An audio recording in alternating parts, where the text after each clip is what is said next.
We're all set for the final showdown, and what a showdown it's set to be. It's the Scuderia Tour de Luxembourg, the Tour of Luxembourg, its fifth and final stage, heading back to the capital city, where we started 5 days ago. And just as 5 days ago, the weather is cracking the flags. Beautifully sunny day out there, after 24 hours that saw the GC shake up in the time trial. There'd been a good 20-odd seconds between top riders, sometimes knocking on for a minute, but that all concertinaed. And even after this very good time trial from local hero Alex Kirsch, there was more to come. Diego Ulissi, the former GC winner, moved himself up into the top 5 in the general classification. By this time, Victor Campenaerts already set the top time. He was looking for a stage win and was already out of the GC. This man was looking for both. Brandon McNulty, wearing the stars and the stripes, held back maybe a second or two longer than he would have wished, but he was off. And that second, whichever way it went, whether it was right, whether it was wrong at the start ramp, would prove to be crucial. A really good time trial from the American. The time and the clock green, just until the vital moment. Less than a second in it. He knew it was close, and Victor Campenaerts would win the stage. A first-time trial win for 4 long years for the former European champion. No longer a man who can target and practice this discipline throughout the year, but he still has a few tricks up his sleeves. And he was the fastest at the intermediate check. He would be the fastest too at the finish line. Targeting this day, overcoming a week of personal grief, and dedicating the success to his late uncle.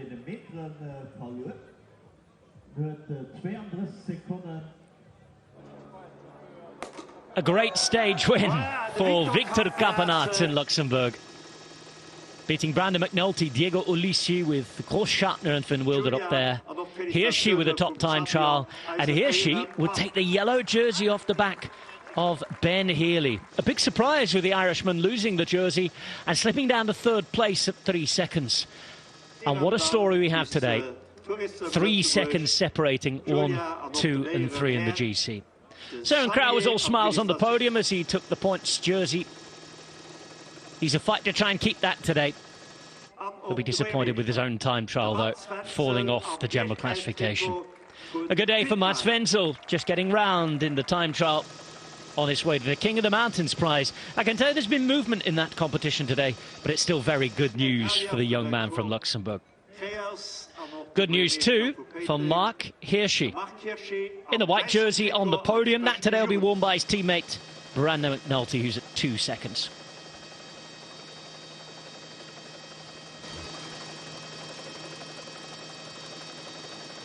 Brandon McNulty leads the rest of his teammates. Mark Hirschi is the leader of the race. He starts in Mersch with a yellow jersey on his back, hoping for the first time in his career to be a GC winner in a stage race. Can he do it? Well, this is what he and the rest have got to take on. 2 seconds over McNulty, his teammate, 3 from Ben Healy, and 2,800 metres to climb over the course of 177 kilometres. 4 classified climbs on the menu, 3 first cats and an all category climb. And then the loops around Luxembourg City with a finish on the Papierberg. That climb to be taken on 3 times. Another hilly, difficult day. Some of the top riders in the world are here. And there is a GC prize to fight it out for. Stage win will come into play as well. And bonus seconds available. A lot of them. 16 in total inside the final 20 kilometres. Well, sticker books filled. Autographed as well. How about that? A great start. And a good atmosphere despite losing the race leader's jersey yesterday. It was a foggy start. A foreboding earlier start. But it's brightened up, it's sunny. It might have been cold earlier on, but it's a nice warm day out on the bike at the minute. It's a very nice day for Mark Hirschi in a leader's jersey and hoping to become a GC winner for the first time in his career. Yesterday rode the time trial of his life.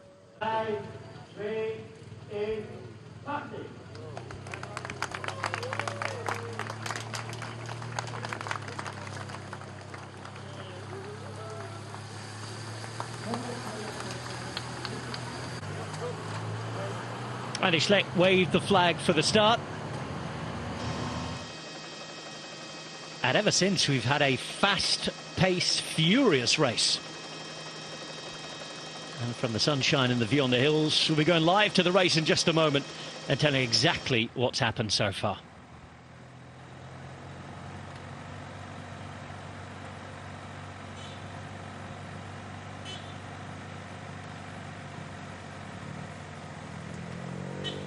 The fast-moving finale of the Tour of Luxembourg. Fifth and final stage, and look at the names up here in the day's breakaway. Not all of them have been there all day. A lightning fast start out in Melch today, heading to Luxembourg. 70 kilometres remain. This is the final categorised climb of the race, the Côte de Bigonfil. And let's go straight away to the King of the Mountains competition, because Lennart Tergels, the closest challenger to Mats Wenzel, got himself in the break today. He's picked up 8 points so far. However, with this one climb left and just 3 points available at the top, he still trails by 7. And Wenzel, as long as he finishes the race today, will be the King of the Mountains. So that's the first decision that's made. I can tell you, Tergels was joined by 8 other riders in the initial breakaway. They were Chris Nederlands, Odne Holte, Yuri Holman, Andrea Bajoli, Magnus Kort, Alexander Ledre, Marco Haller and Asbjørn Hellemose. Then this man came to join. Julien Alaphilippe tried not once, but twice. The first time he went away with Victor Campenaerts and he was brought back. And then they went away a few kilometres later, around 20 kilometres back in fact, so they've not been there too long, with Campenaerts again, and this time with Will Barter. They made themselves across a gap that was only around 50 seconds.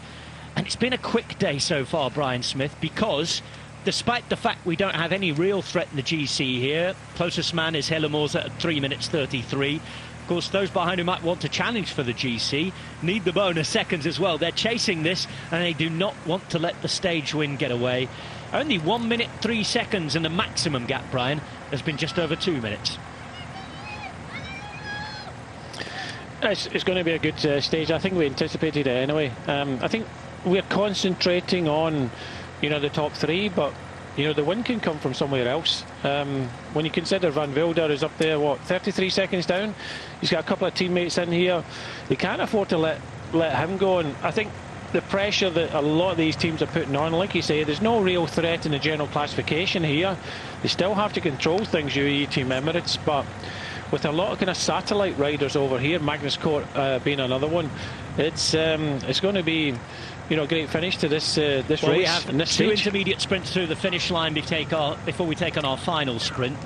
3, 2 and 1 bonus seconds, Brian, are to take on there, and 10, 6 and 4 in the finish line, and with just 3 seconds separating first and third, 2 seconds separating first and second, although first and second are in the same team, we must stress. There's plenty of opportunities for things to change. We'll get to that in a minute. In the meantime, here is Tergels taking on this headwind up here. He's going to try and take the maximum 3 points, and he's got to hope for, well, a miracle really, because there's no more points after this. He still trails, he's in second place, and Mats Wenzel needs to finish the race. That's the King of the Mountains classification, and with 56 seconds here, 69 Ks to go, this is a big fight.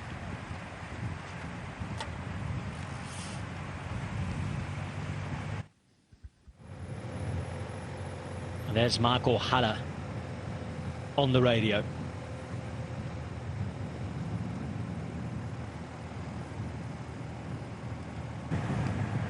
What do Bora Hansgrohe have up their sleeve today? They're out of the general classification. You imagine that they're looking for a stage win if they can, and this is a good circuit for someone like Haller, isn't it? It is, and I think we always say this, that the last stages can get very complicated, purely because at the end of the day there's a lot of teams here looking for that stage win, and one team looking that isn't represented, we can clearly see, is Jumbo-Visma. So, and also just behind you've got the team of AG2R Citroën. So UAE Team Emirates not having to do much work, and this often happens, and we see it happen pretty much every year in every Grand Tour, that the team that leading the race don't lead the front of the peloton, because there's so many permutations up for grabs, and I think everybody's looking for that kind of elusive stage win in a short stage race like this with 5 stages. I think most teams come here with that in mind, and unfortunately there's a couple of teams that have missed out in this, because you say even through the breakaway there's some strong riders in here. Okay, they're holding them at a minute, but Stephen Kruijswijk doing what he did at Tour of Britain, riding on the front, but he's got some help from AG2R Citroën, who have had I have to say, possibly until yesterday, Ben O'Connor, they've had a bit of a shocker of a race. I know they've been represented in by Tronchon a couple of days in the breakaway, but that team coming into that race, you know, I highlighted that team as probably being one of the strongest teams in this race, and like I repeat it again, they've had a shocker. UAE had a wonderful day yesterday, and of course we're talking about Mark Hirschi. And by the way, in my introduction there, I took a Tour of Hungary off him. He won the Tour of Hungary earlier this year, so apologies to Mark Hirschi. He's not looking for his first GC win. I think we can safely say it would be probably his biggest GC win, given the feel here, if he's to pull it off. But they've got insurance, haven't they, UAE Emirates? They've got 3 riders right up there in the top 4. They've got Diego Ulissi up there in 5th place as well, haven't they? And he's a former winner of this race. If it doesn't go right for Hirschi for whatever reason today, McNulty's just waiting there in 2nd place at 2 seconds. Yeah, they would have been happy at the start of the day with a breakaway going down the road. Nobody very kind of dangerous. The best placed of the riders that are here is Ashbourne Helmos 3:33 for Lidl Trek, and you know, that's okay. They can hold that and hope they'll take away any kind of bonuses on this finishing circuit. But other teams do have ambitions, and the ambitions of some of the teams is a stage win. Of course, AG2R Citroën have got Ben O'Connor up there in the general classification at 42 seconds. You know, I think by the looks of things, Cohen Bowman is the best placed rider at 39 seconds for the team of Jumbo Visma. So, but I don't think it's just a case of general classification, Rob. I think it's more of a case of potentially, you know, bringing that kind of strong breakaway back for a potential stage win. Try to fight, not been maybe the performance that Tish Benoot wanted this week. As you say, Koen Bowman is in there in the top 10 in the general classification. It's an opportunity for him. There's the yellow jersey. There is Mark Hirschi. As I just said, winner of the Tour of Hungary earlier on this year. That was his first GC success. He's hoping to back it up here. And what's been a really good return to form, you'd have to say, in the last season. Finding his feet again, Mark Hirschi. Swiss Championship in the summer as well. Talking national champions, here's Alex Kirsch, who's had a visible week.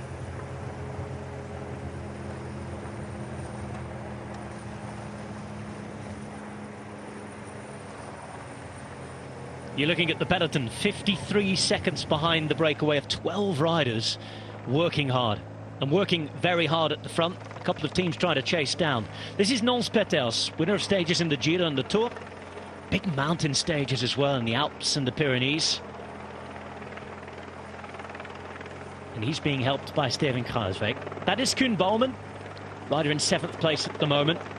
Just for the record, he sits at 39 seconds from the race lead of this man. UAE Emirates, though, are in a superb position. They had one of the best team days that they'll have ever had yesterday, in terms of all of the results coming in a time trial. What an absolute crackerjacker of a day they had. And the result of that is the leader, Mark Hirschi, in first. Brandon McNulty in 2nd at 2 seconds. Ulissi's actually 4th at 33 seconds.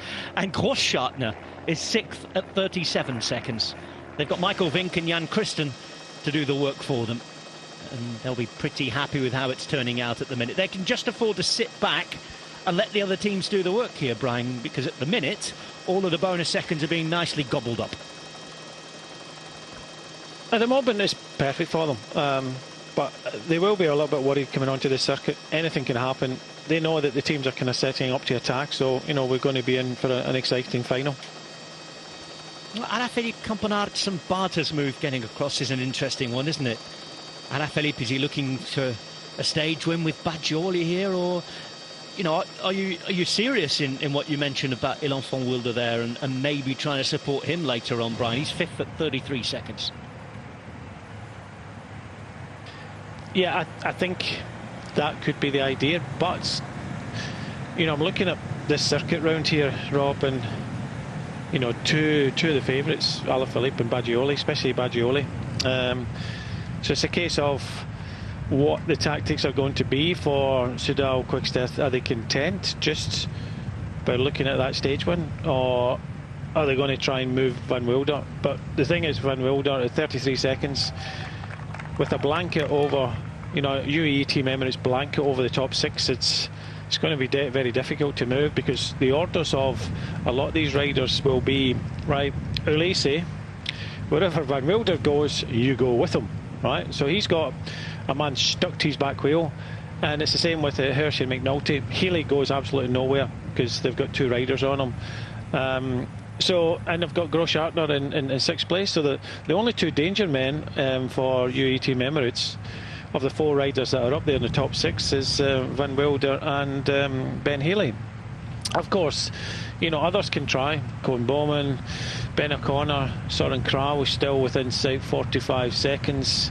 Klukers, he'll be happy with, you know, where he's sitting in 10th place, but I think to gain a minute or even more, I think it's going to be very difficult to be able to do that. So I think if I was Soudal Quick-Step, I'd probably try and guarantee the stage win rather than trying to move Van Wilder, because that is going to be a very difficult pond to move there. On this circuit, yeah, it's hard enough, but by the looks of things, UAE Team Emirates, they've got some strong riders up there, and they've got numbers, and that makes a big difference. So this group here will be hoping they'll come onto the circuit, race the circuit for the potential stage win. The only thing stopping them at the moment are 2 teams, Jumbo-Visma and, dare I say it again, that team, well, AG2R Citroën. You know, what's going through the mind? Because just as we're talking about, there's a little bit of wind going across the road, but look who else is here. Because Alpecin de Koning have put a rider up there, as have Arkea Samsic, and Arkea Samsic won a stage the other day, didn't they, with Biermans, and on this circuit again, I think he'll be very confident if he gets a chance. Well, I think he said that, didn't he, in his interview afterwards, that you know, obviously the last couple of days don't really suit him, so he'll be saving everything for the final stage that does suit him. So, you know, that kind of ticks the box of for that team. Alpecin, well, they have got Axel Laurence, but I think more so Søren Kragh for the stage win. You know, he's come second so close. He's got that points jersey, so you know he wants that points jersey. And the stage win, you can remember the stage that he was beaten by Biermans. He went too early, banging the bars at the end. So he would love a repeat chance at that, and I think today could be the day. But with him not leading out as far and possibly winning, so I think that's why they're riding. But you have to take it back to AG2R Citroën. What are they thinking about? Why are they not in this breakaway? Tronsjon got in 2 days in the breakaway, but it's just the tactics of that team. I scratch my head in this race especially. So whoever's the sports director has not got it right at all. You know, I mentioned the other day, having 4 riders in the front and not even chasing Ben Healy, which would have brought things, you know, a lot closer. But by the end of the day, I have to thank them, because probably we wouldn't be sitting here with the top 3 covered by 3 seconds. Just 37 seconds of a gap now between the 12 riders at the front and those chasing behind. The addition of 2 more teams to the chase has made an immediate impression in the time gap. They've been hanging around at just below a minute for a while, just above and just below. And I wonder if the addition of the riders behind has changed the attitude of some in the break, because they don't look quite as focused as they were a minute ago at the front, Brian. No, there could be another kind of counter-attack, you know, get rid of the riders that maybe aren't helping. I thought AG2R and Jumbo-Visma were doing actually okay. They were just kind of holding them, so if I was there, I would maybe, you know, why would you put a couple of riders up there to kind of help out? Because the 2 riders that were there were kind of holding, but it does look as if they're up there with a view to maybe trying to kind of bring them back. rather than just kind of hold them, because most of the time, still with 60 odd kilometres to go, you don't really need to bring them back. They do bring them back, I'll be rubbing my hands because then the bonus is coming to play. So, you know, it's each to their own. And I think it's nice that Arkea Samsic have come up, and, you know, with the Beermans winning that stage, it's just putting a bit of confidence in the team. That's what we say. The only way to kind of breed confidence into the team is by doing something like this, of putting a rider up towards the front. There's a bit of a descent coming up now for the next 5 kilometres or so. Terrain starts to become lumpy again, and it's that way until the finish. In the space of the next, just looking on the profile here in front of me, 20 to 25 kilometres, will be already on the circuit. 3 laps.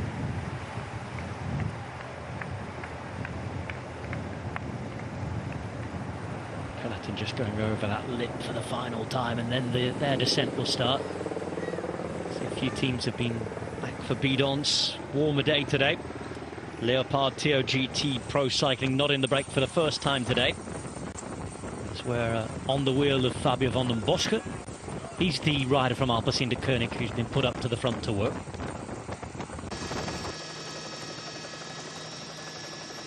And there's the yellow jersey. Mark Hirschi. What one? There's 4 of them. The yellow jersey. Not with the one with the black panels on the side. No.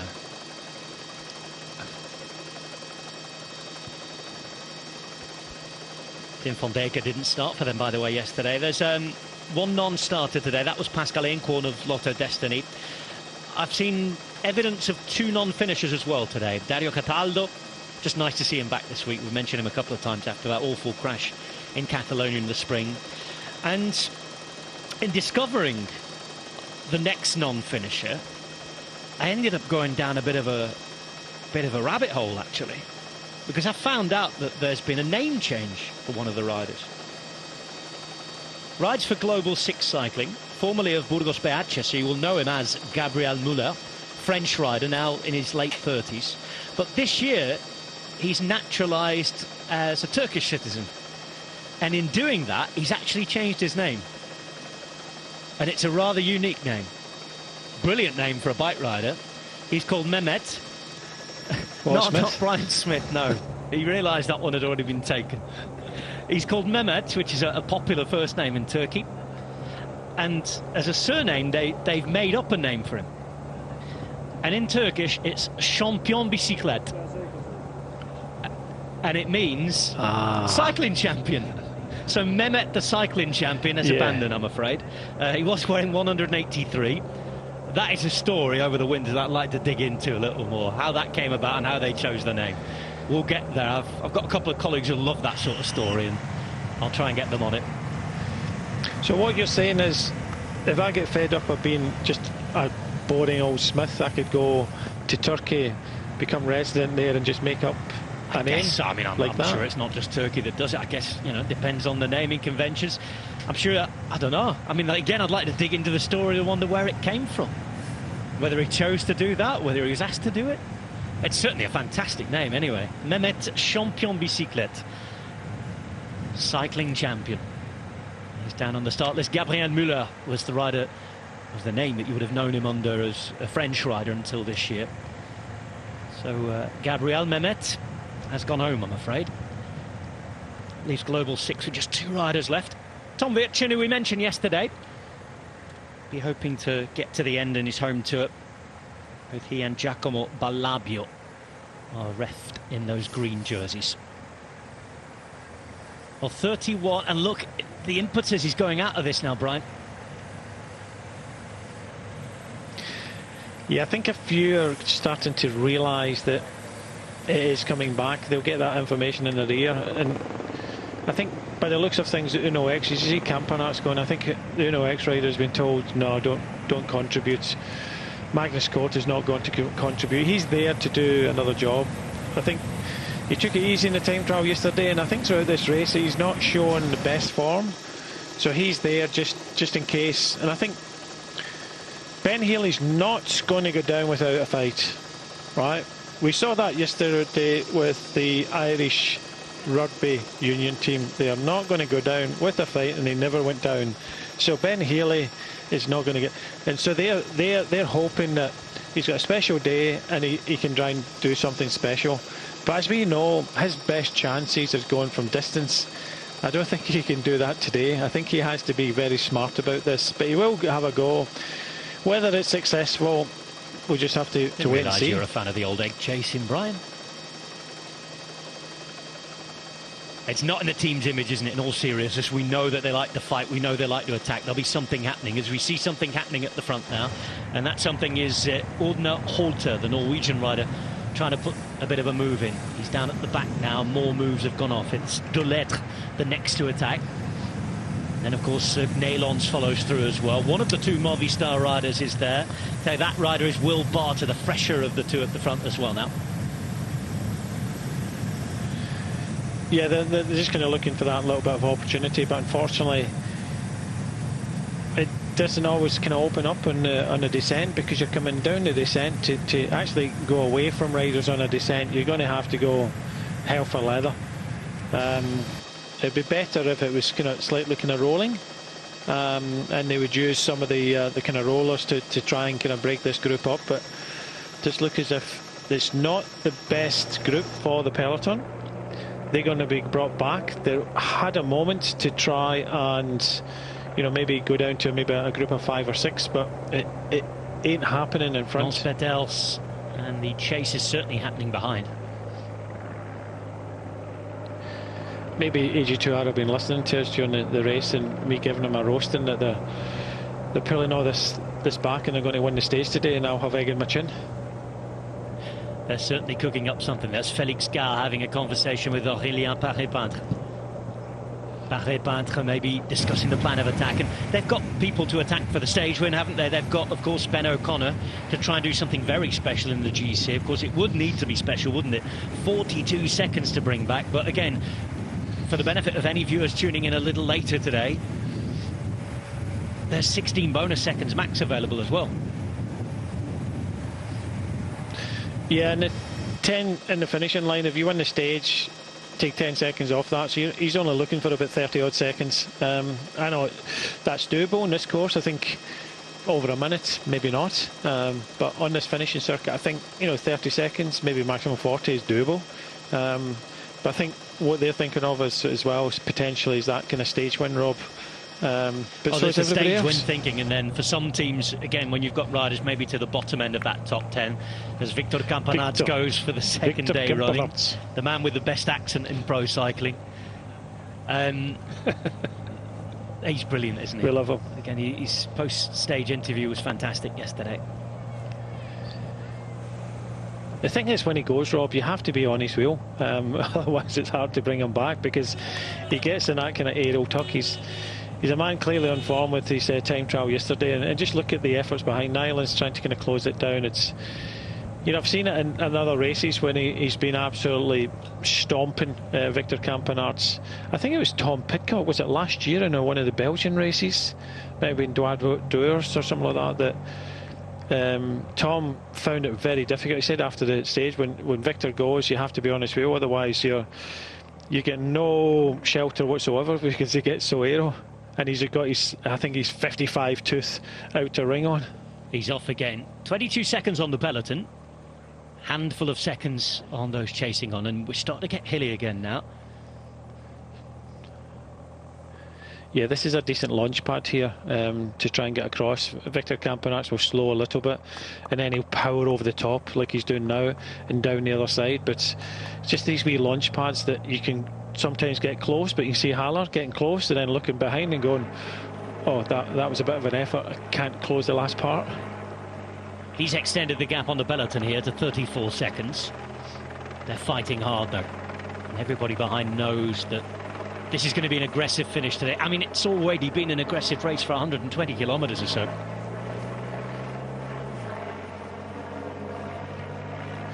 And rightly so, Rob. It's the sun's out, you know what I mean? We could have given them an excuse the other day about, you know, the rain coming down, but come on, this is the best day we've had.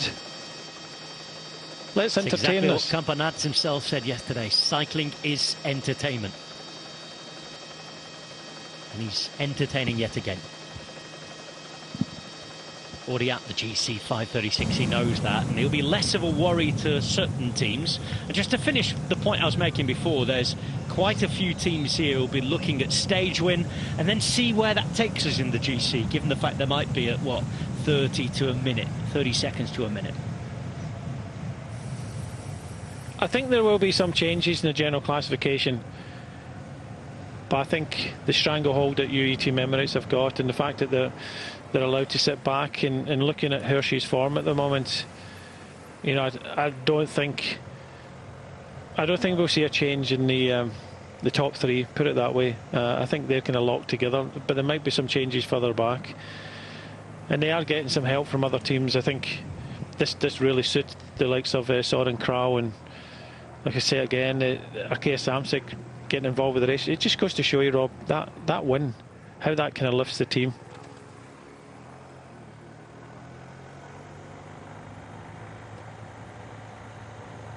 They've been lifted from the pretty nasty place they found themselves in 12 months ago. Really going for young riders, different approaches, targeting races rather than just turning up to many races and trying to win. Now, Campenaerts is going to have company. He's got Haller chasing on the wheel of Dulet. Let's see what happens here. Really strong trio of riders if they can stay together. Another of these little lips to get over here. I tell you what, Soudal Quickstep will be unhappy about this, having Alaphilippe and Baggioli here.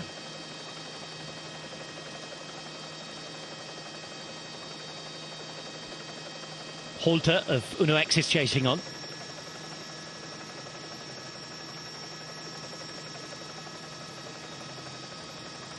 The question is, who's been left behind? And this is the situation, unchanged in the peloton. Having said that, Rutsch has been put up there into 5th place by EF Education Easy Post. I wonder what he's thinking. Might suggest that Magnus Cort isn't one of the riders who's made it. I don't know. The pink jerseys are quite easy to pick out. From what I saw, I couldn't really see him. Maybe he's back already. I'm not too sure. We'll wait and see confirmation on that. But yeah, 50 kilometres to go. Looking forward to it. Half a minute of the gap. Here's one man who'll be happy as long as he finishes the race. Mats Wenzel in the breakaway for 3 days in succession at the start of this race, and on his way to taking the King of the Mountains prize. Yeah, Magnus Cort stuck in this group behind has actually just made it up to the front now, so no worries for EF Education Easy Post. I can tell you that Yuri Holman has made it. Also there is Andrea Baggioli. This is the front of the race now. Yeah, this is a little bit better. I think it was important for Magnus Cort. Just goes to show you the pressure. He's not riding. He's just looking behind and saying to the two behind him, you know, I'm not riding, you can pass me if you want. But when you get in a breakaway, it's not just about getting in a breakaway and just sitting there. You have to make sure that you follow the wheels and don't let these kind of counter-attacks go. So far so good for EF Education and Magnus Cort doing the right thing, following the moves. And Baggioli, I think either Alaphilippe and Baggioli had to be there. Skin suited up and ready to go. Winner of a stage the other day. He's been looked after by Thibaut Garnolec, as much of the break is now pulled back. Will Barter, Chris Nederlands, Leonard Turgels and Asbjørn Hellemose. What that does, as well as taking those riders out the break, it adds teams' interest in the peloton because they're no longer represented at the front, and that could change the whole complexion of things. Yeah, especially when you've got the likes of Corbin Strong in your team. So, you know, that does kind of change things a little bit. You know, they've come here with a very good team. Dylan Towns was up there in the general classification. He slipped down a little bit, but with Michael Woods, Dylan Towns, Corbin Strong, that's a formidable trio to have in a team.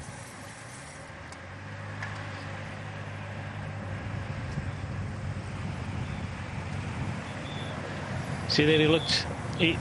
Some riders know what's happening in breakaways, some riders don't, and you see Victor Campenaerts just looking right. Oh, pink jersey, Magnus Cort, yeah. I'm not going to shout at him, because you know he's there for a reason, and he's there for potentially, you know, kind of satellite rider for Ben Healy. So completely understanding. Another rider just coming across the gap here on his own, so that's a huge effort. It is, that yeah. the Uno X rider? Ordner Holter, 23-year-old rider who's won one under 23 race this season. Yet to win as a pro. Tell you what, he's happy with that TV motorbike. Well, if it's there, use it. We all would.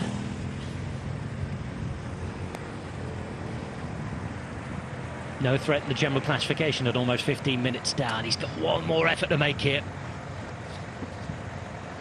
He should be able to get on after a frantic chase. Is he going to stay on? Are they going to stay together? Because it's just 29 seconds now, this gap. Yeah, he needs to make it, because you can see that the way he's riding is he can't continue this effort for much longer, so he has to make it. And normally if you can get on just at the top of this wee rise, it would be good, but because we're starting climbing again. Very, very. Can you see the rollers? Yeah, they see the rollers are going down. He's just going to get on, catch his breath, and we're on to another roller again. Bajoli not happy, wants to keep this going. Haller's going to go with him. And just as Holter thinks he makes it, has he made it?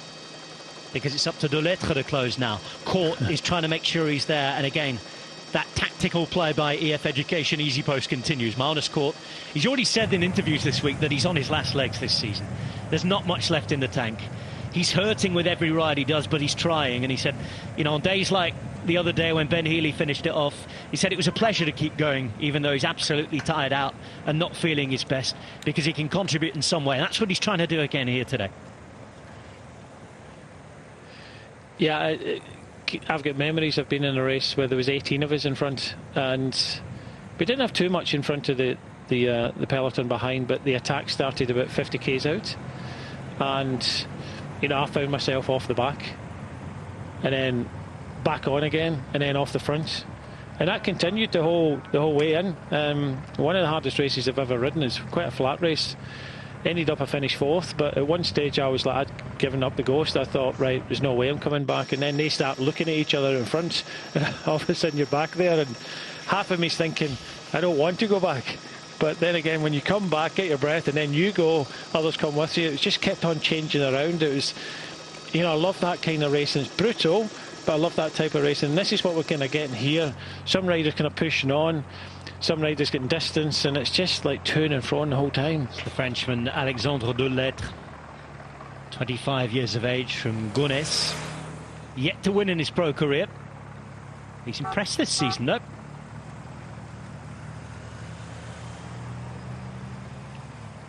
Got through his first Grand Tour in the Giro d'Italia. Had the break a couple of times as well. It was a heavily contested Giro with the breaks.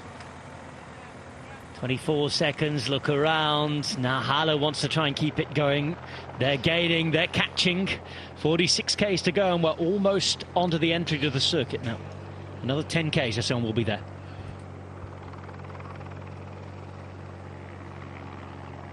Steven Kruijswijk in the yellow. Now Amador is the EF rider who's been put up towards the front.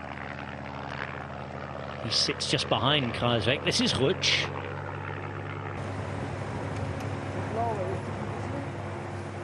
Sitting further behind is Cuccolera.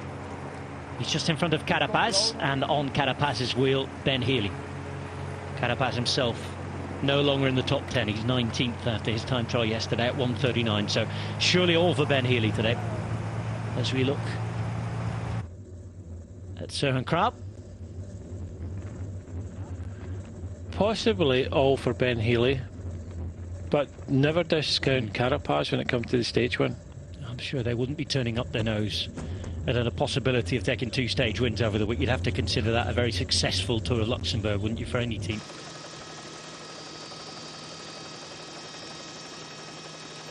I'm interested to see what Rutsch does here. He's sitting second wheel. Does he? He'll sit second wheel.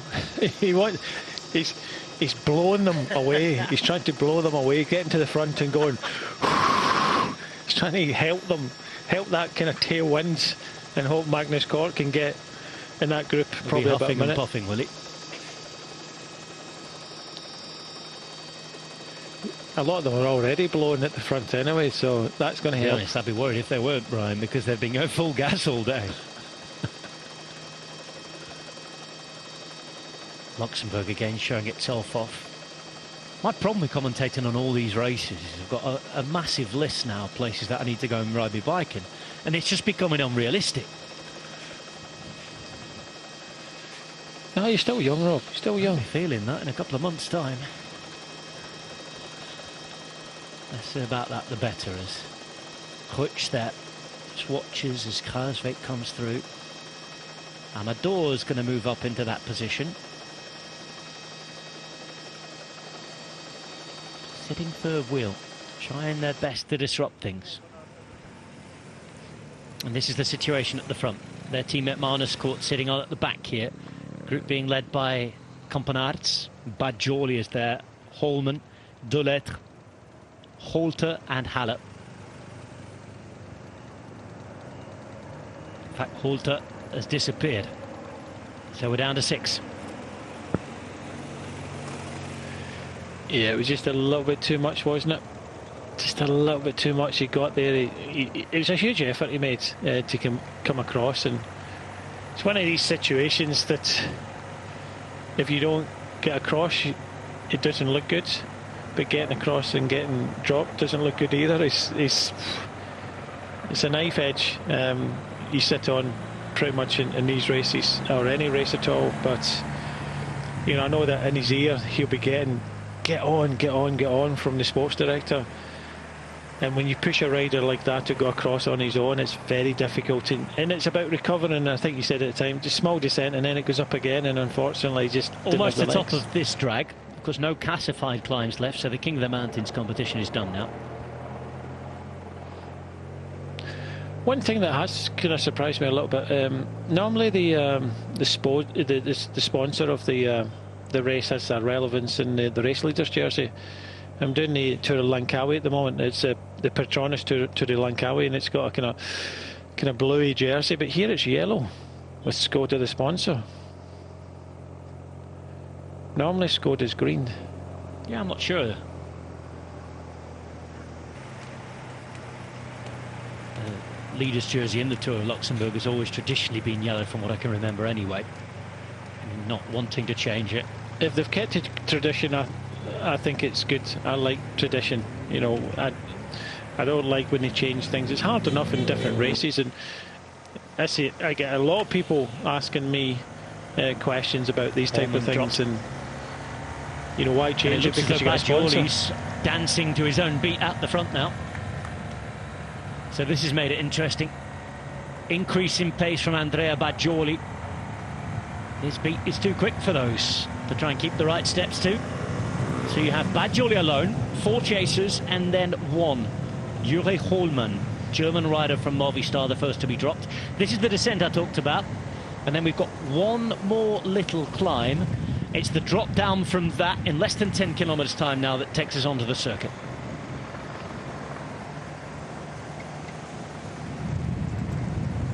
Strong move here by Bajoli, going on his own.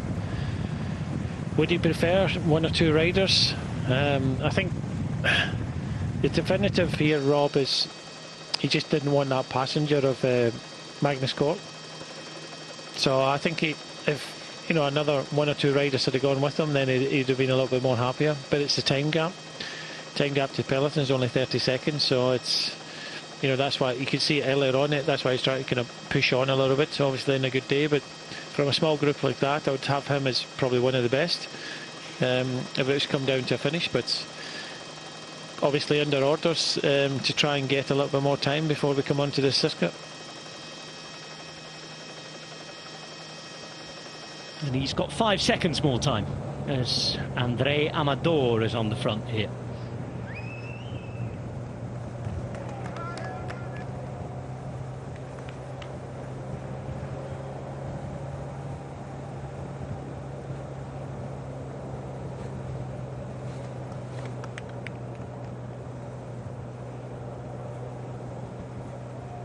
Try to work out if he's try to slow things down, or He's coming to the front for a reason, because Ruch wasn't coming to the front. Maybe it's because of this situation that Baggioli now is in front. They feel as if with Court not with Baggioli, it's a reason to try and kind of bring it back now. And of course, Rob, you have to really consider that the bonus seconds. McNulty's got a decent enough sprint. Hershey definitely. So I've not seen Ben Healy sprint. Well, I say that, and I think he sprints to stage wins from about 30-40 kilometres out. He launches his sprints a few more kilometres from the line, doesn't he? Now then, keep your eye on this. Gap's gone up to 40 seconds then from Baggioli to this group. We remind you that the 4 now, I think again 5 riders in between, because it looked as though Holman was catching up, or somewhere in the middle. Amador indeed, just slowing things down a little bit as they start to decline there. These lot working again, or at least 3 are, caught hanging on. Holman, of course, has just made the big effort to get back on, so it's Delettre, Campenaerts and Halle. And this, of course, is Baggioli. No threat in the general classification at 6.5 minutes. And is moving on to Lidl Trek for the next 3 seasons. Still only 24, talented young Italian rider. With some decent wins in his career, all since he began in that hastily rearranged COVID Tour de l'Ain. One of the first races back, wasn't it, after the initial stoppage? Fantastic win that was. That uphill finish. He won later in the year at another rearranged race. Copia Bartali. He's won the Drôme Classique in France as well. Stage in Catalonia last year, and this year 2 wins in different races. Tour of Wallonia, and just a few days ago actually took the 3rd stage of the Tour of Slovakia. So he's on form again. He's heading into the Italian Autumn Classics. Updated gap, 3/4 of a minute now for Baggioli over this group. 18 seconds over the 5 chasers, and those 5 chasers doing okay to keep around a 30-second gap over this group.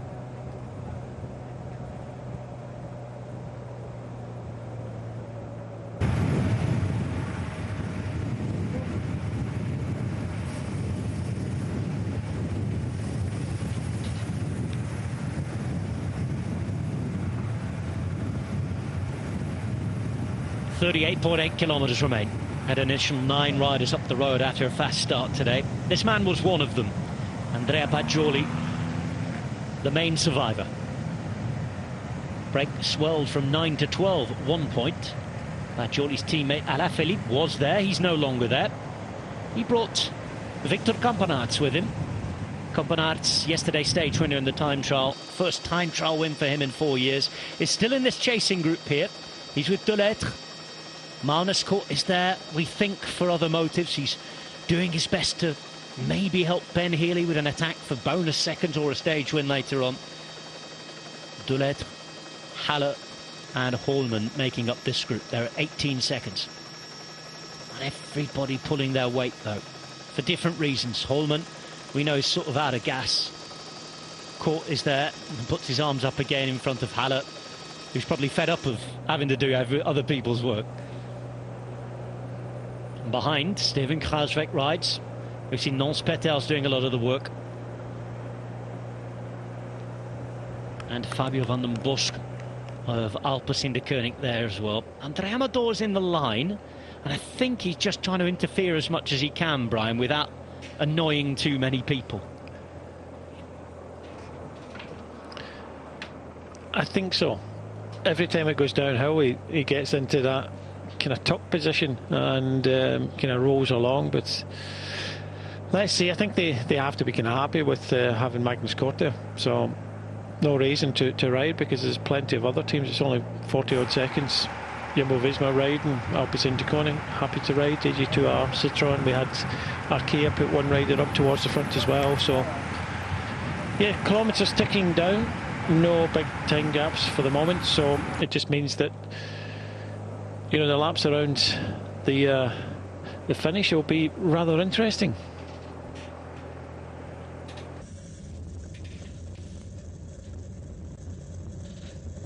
And we're approaching those laps now. One more climb to get over. Oh, time to look at the Luxembourg Castle. You see that on the market, it'll cost a few bob.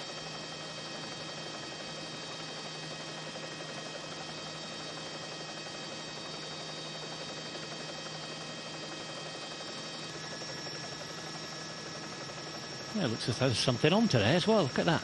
A wedding? Let's see a gazebo up anyway. Some posh party in there. Dearie me, look at that.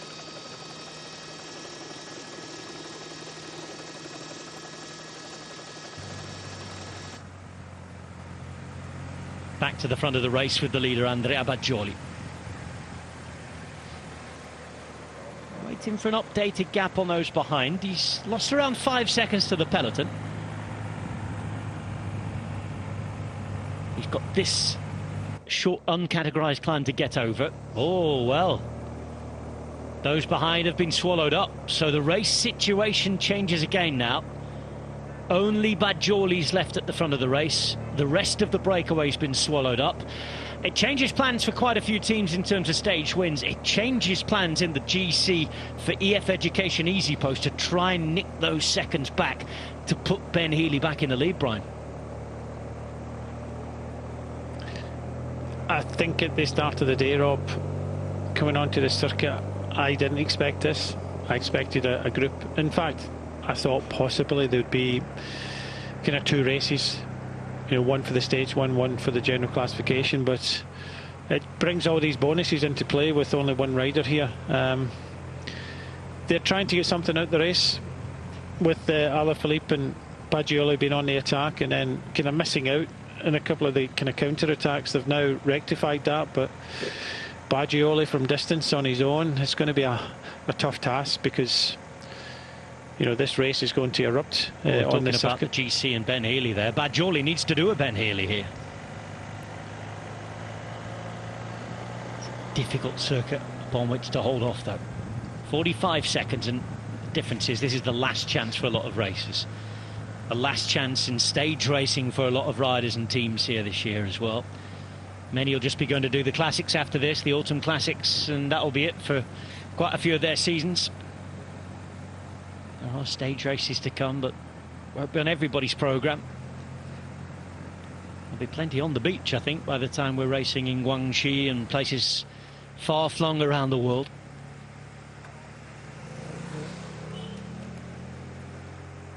Last chance saloon. An opportunity to hold on for this man, but the game changes a little for UAE Emirates as well now, doesn't it, Brian? Because only one rider out in front. Let's imagine that Baggioli does hold everybody off. He takes 16 bonus seconds, but behind, there's still a maximum of 10 bonus seconds to be taken. As we get a move. Oh, there's still enough. Oh, it looked as though we were getting a move. For a bottle. I'll get back in my box. Carry on, Brian.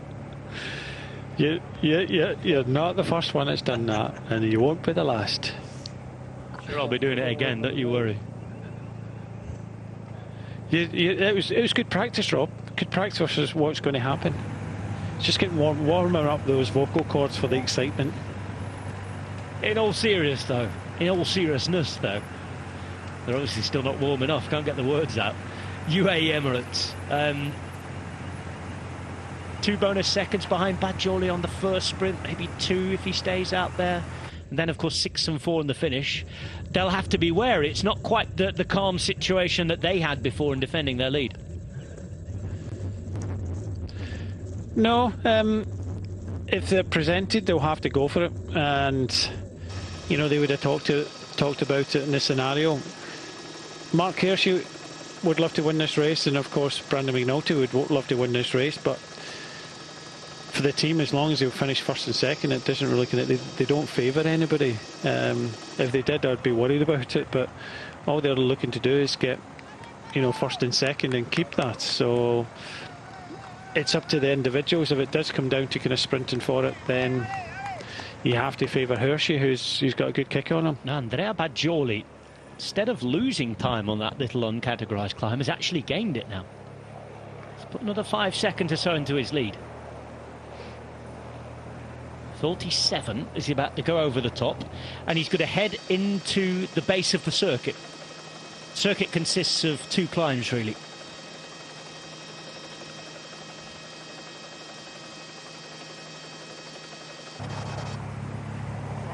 Victor Capanat, stage win yesterday. Asking for a caffeine gel there.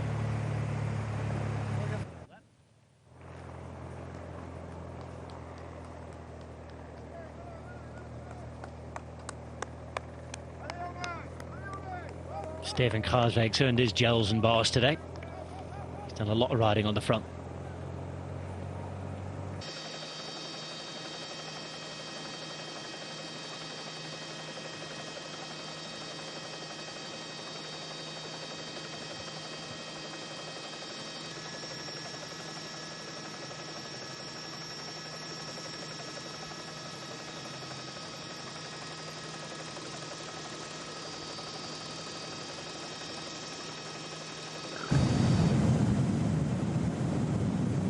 Bajoli racing away down there, and you could just see the completely different look to the attitude here, and the peloton are just sort of gearing up for action behind. You see the last minute comfort breaks, plenty of gels and bottles being taken on, but Bajoli's away riding for his life, and he's got 53 seconds now. He's gaining. Yeah, I hope he's got enough in his bottle cages and pockets, because he's only got neutral service behind him for the moment, because the gap isn't big enough for the team car to help him. But once we go onto the circuit, I'm sure that there'll be staff members at the side of the road. He's about to go onto the circuit now. There are the neutral service cars who are following.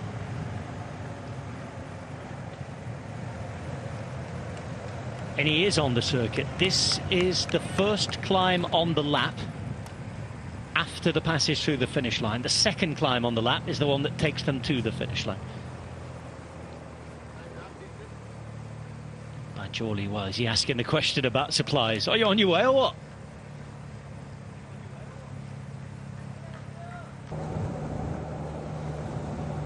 Amador now, I'm sure, will be thinking about chasing.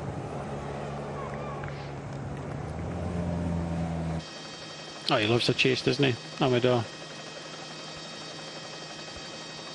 He's a delight to watch on those sweeping downhills as well, isn't it? Sort of speciality of his.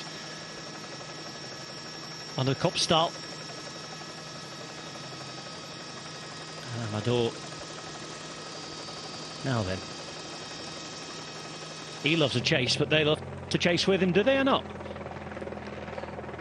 They've got some gap closing to do if they do. Close the gap, come on. Come on, Knowles. Settels having to do that. Amador's acceleration has taken the gap to Bajoli down by about 15 seconds.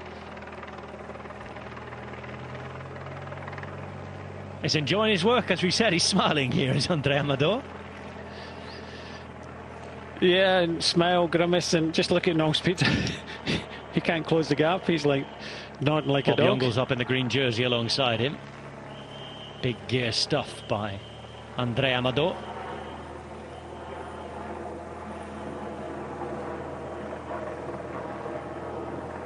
Gap at 37 seconds now from this man. He had around 55 when he started the climb.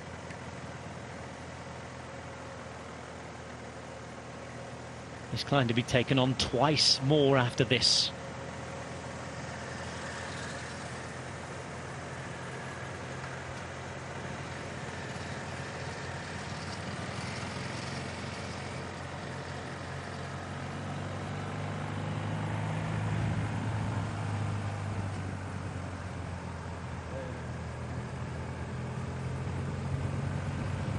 You can see, Brian, it's a big ring climb, this.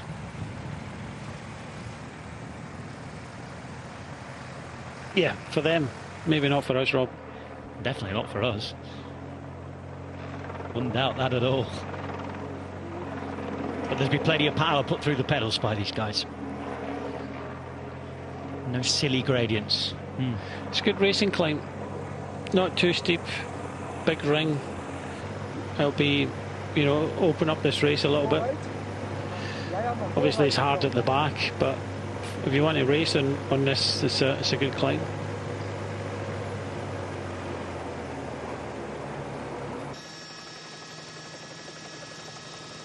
Still Peter, still Amador. Other teams who had riders in there have pulled away for the moment. There's no Jumbo Visma anymore. They sit further back.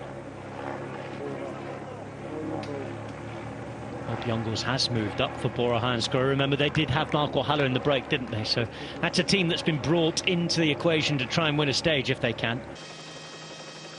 Remember, Jordi Meus is here, but they have to do some hanging on, won't he, over those final couple of climbs, you'd imagine.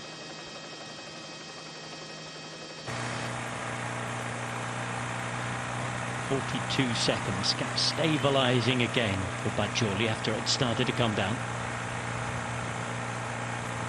Drags on, doesn't it, as well? Well, it's a long one for sure, but it's one of these long drags that, as you say, with kind of big ring, it's a kind of power climb. Most of the peloton it's not really kind of forcing too many people out the saddle. They'll get out of the saddle just to ease the legs a little bit, but it's a big power climb, so good racing.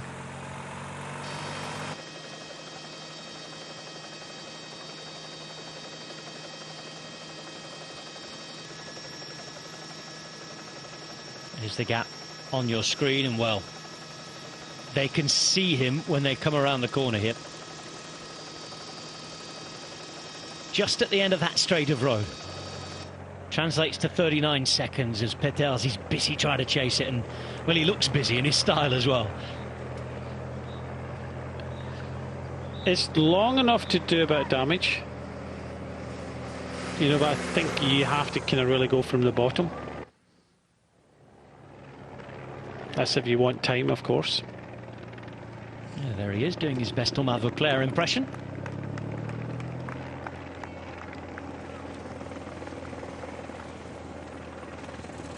And Amador is now back. Look how the time gap changed when he puts the pressure on the pedals, Brian.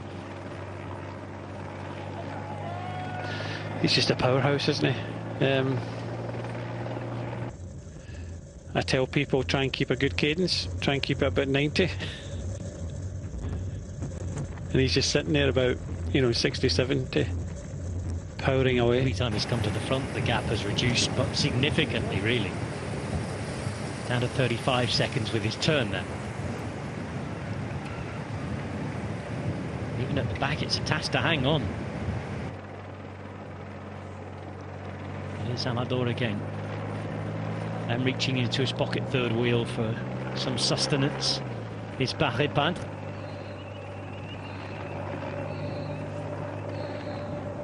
And O'Connor does the same, 2 wheels behind. We get a look at the blue points jersey. That's Søren Kragh. There's Ben Healy with Richard Carapaz in their national jerseys.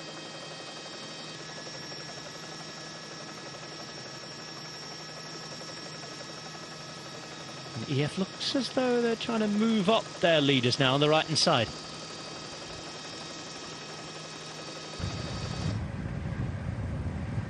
Leader of the stage has 34 seconds, and here he is. He's into the final 29 kilometres now.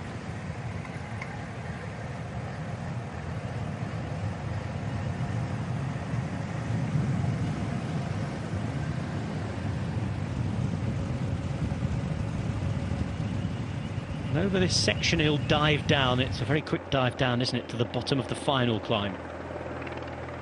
And that moving up for EF Education Easy Post is complete. Left hand side, they're taking control of the race here. Remember that once we dive down and we go to the finish line, there are bonus seconds on that finish line. It's an intermediate sprint both times across, and then of course the final time across. Those 10, 6 and 4. So EF Education Easy Post getting ready for action. UAE Emirates have to be in defence mode now.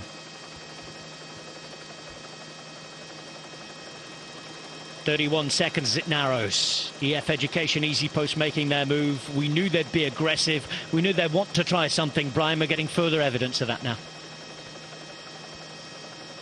Yeah, they have to. They want to try and win the bike race, but let's see how hard it is, because, you know, I worry about, you know, Ben Healy, but you have to put him in the right place to be able to deliver him, and this is what they're doing. They'll be hoping that UAE team Emirates are a little bit further behind. He does have a good lieutenant in Carapaz that's able to help him, but I just think that Hershey is maybe a little bit quicker. But let's see, because Ben Healy's on really good form. We saw that the other day in the kind of steepest part of the climb a couple of days ago. So he will be, you know, if they can, I'd love to see him get in 3 seconds. Love to see him, and the others don't.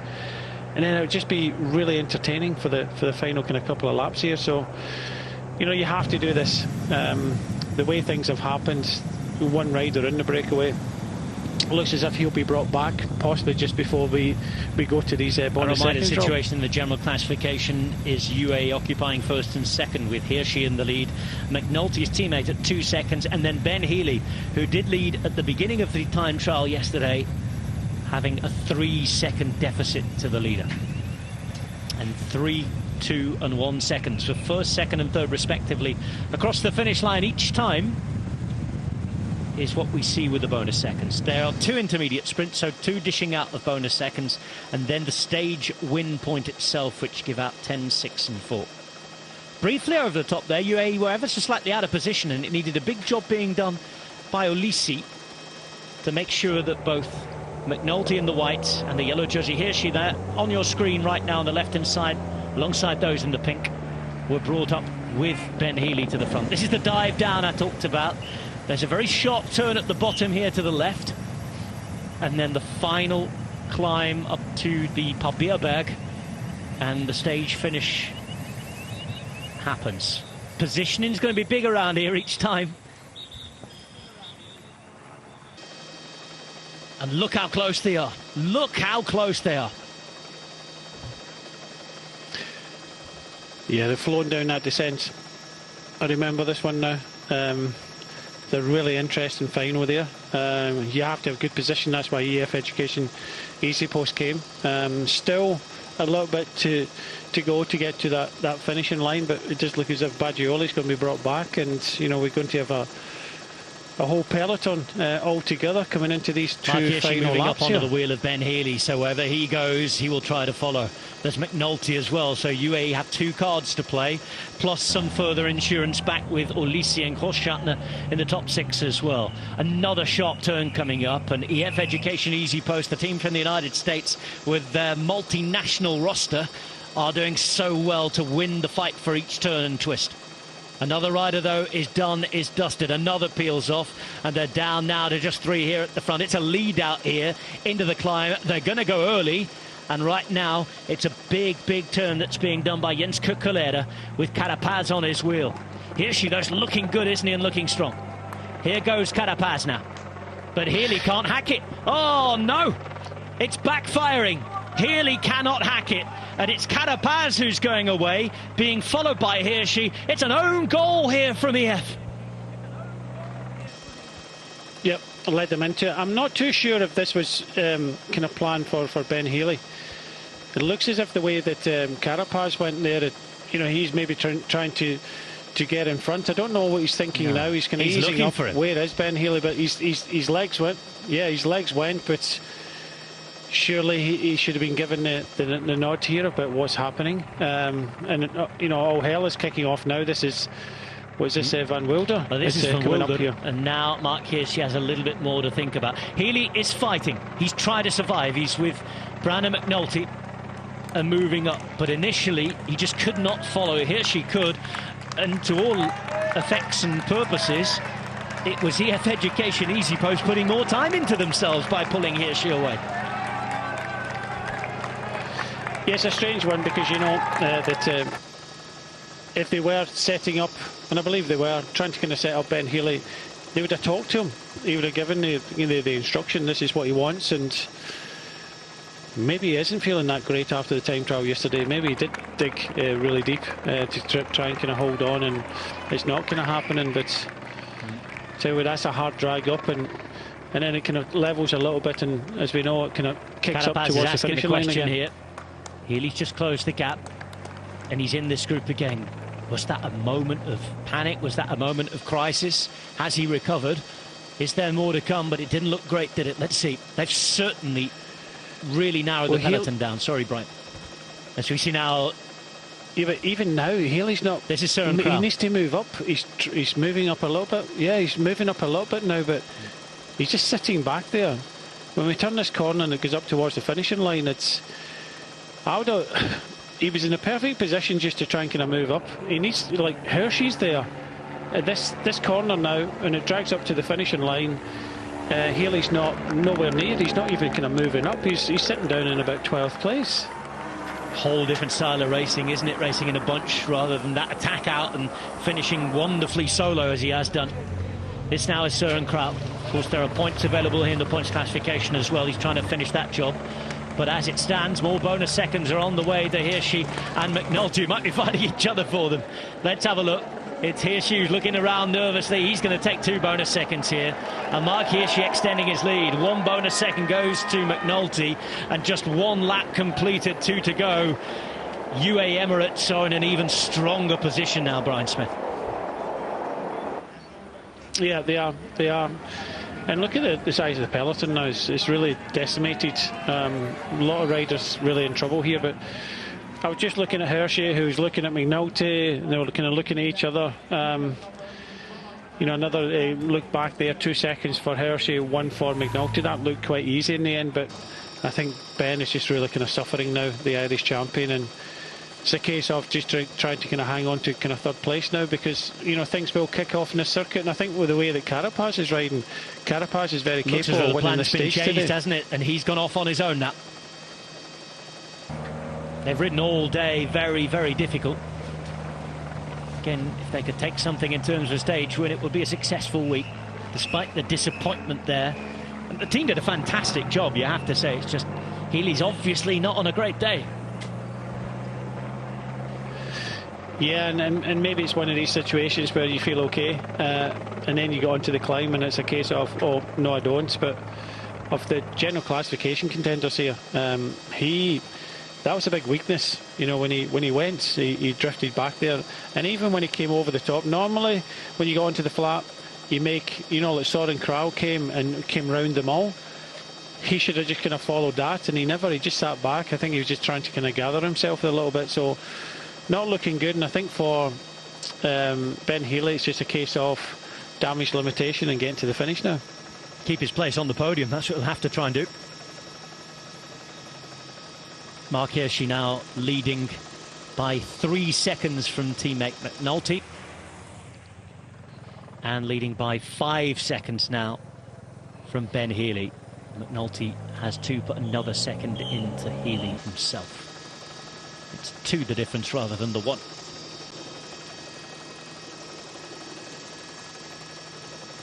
So as soon as we come off this descent, we go back to that long drag that we had at the start of the lap, Brian.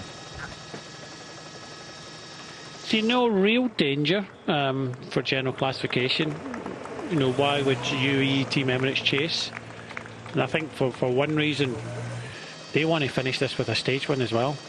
They want everything, and they're very capable of doing that. You know, the team that they've got is showing the form. So there's no real reason, because Carapaz is sitting at 139. Of course, they can't give him too much, but yeah, they have to watch. But the whole team looks strong there, UAE Team Emirates. The big bosses, plural. Andy Schleck joined by the Tour de France race director, Monsieur Prudhomme. Here's the Ecuadorian champion, former winner of the Giro d'Italia, man who had a nightmare at this year's Tour, but is back, is being aggressive, is racing. This is Richard Carapaz in his element now, isn't it? Off the leash. He did a great job for his team. We know that didn't work, but this is what he really loves. He's a real racer, isn't he? Yes. Let's see what happens behind, because UAE Team Emirates just prepared to kind of sit on the front. Ben Healy still up there. I still can't get my head round the, you know, EAF education and what happened to Ben Healy. I was really hoping for that fight there, but it's just a case of just making sure that he stays on the podium, because Alaphilippe has moved up. Van Wilder is there. This race is not over. There's a lot of riders now looking for this this stage win, but UAE Team Emirates have got the numbers, and they want to deliver a 1-2 at the end, and possibly, or maybe they would like a 1-2-3, and that's a possibility. But at the end of the day, I think a stage win. Ulissi sits fourth, doesn't he, at 33 seconds at the minute? Yeah. Make that 30 seconds from Ben Healy, 10 seconds for the bonus. You open up a gap on the final lap. It's not beyond the realms of possibility, is it?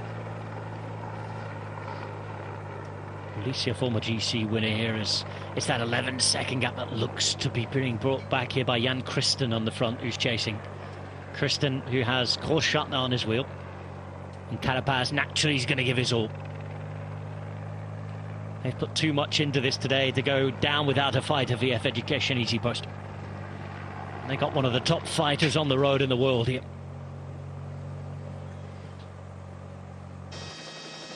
Carapaz climbing in the drops, it's quite the sight. Hasn't won since the spring though.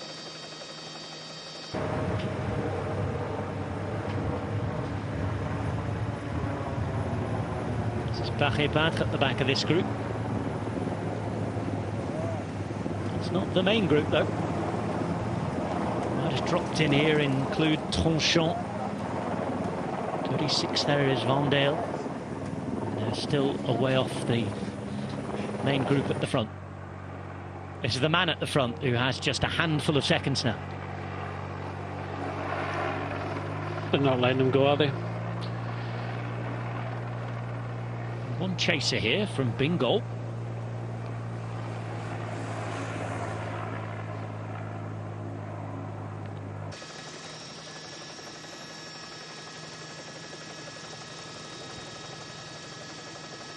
Looks like it might be Guérin. Yeah, I was thinking that. He seems to be the kind of strongest rider in the Bingo when it comes to this kind of territory. He's done it in other races.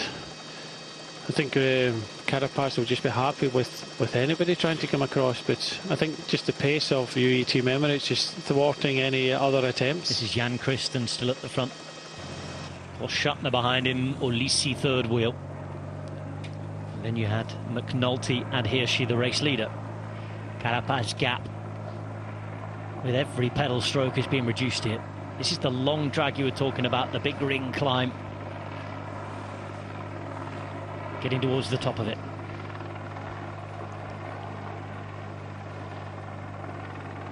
I look back and Guérin's on his way. And this is the sort of hard racing that Carapaz will feel he'll need to get back to the top form as he heads towards Lombardy. Whether he can pull it off here or not, it'll be useful to him, I'm sure. I think how quick things changed with the kind of lead out of the Healy situation and Carapaz, that was obviously planned.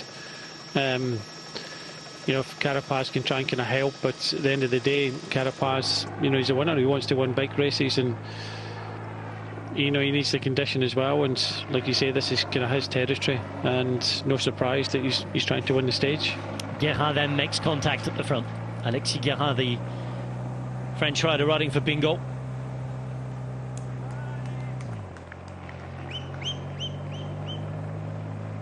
There's the Olympic champ on his wheel.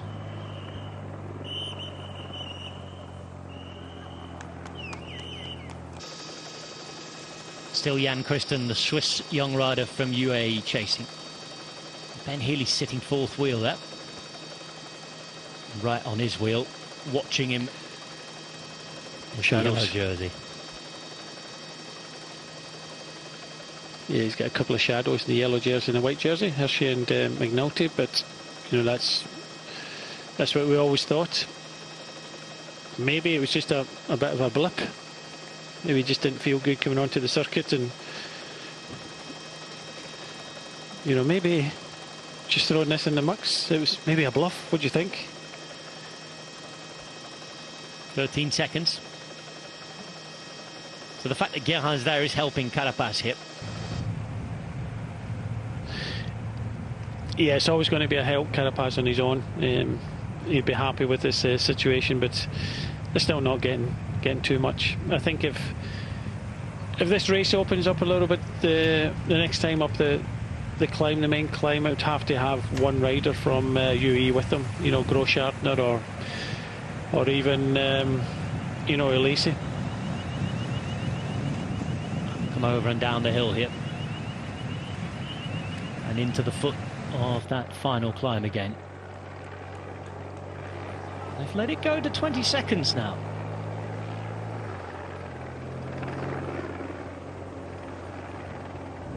Peloton has rejoined, so the two groups we saw in the early part of the climb have come back together. A reminder that UAE Emirates aren't worried about those behind, those in front with regards to bonus seconds. I mean, if this situation stays as it is, they've won the race, haven't they?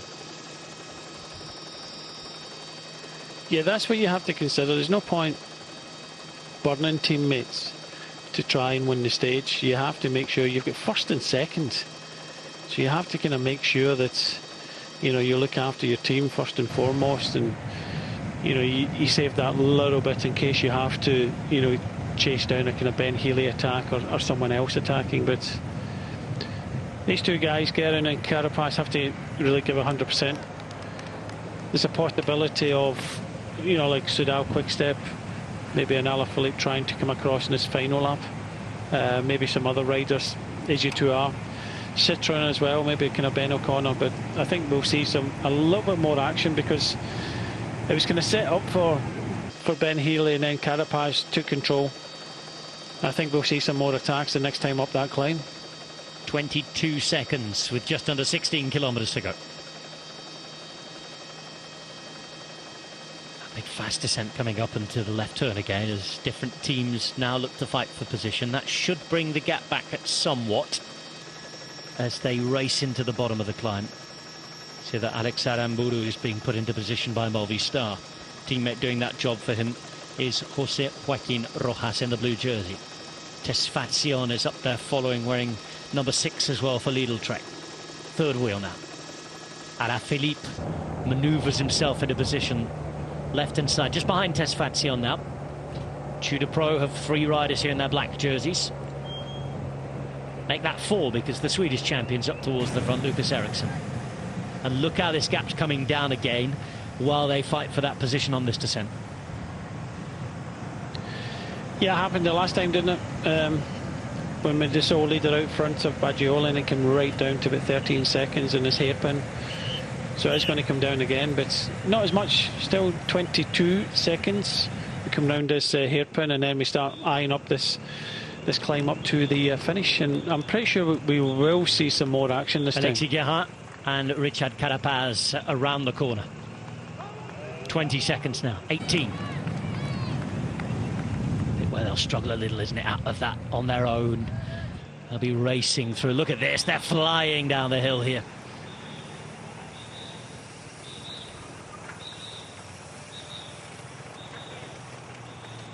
And now racing into the foot of the climb with a 15-second deficit.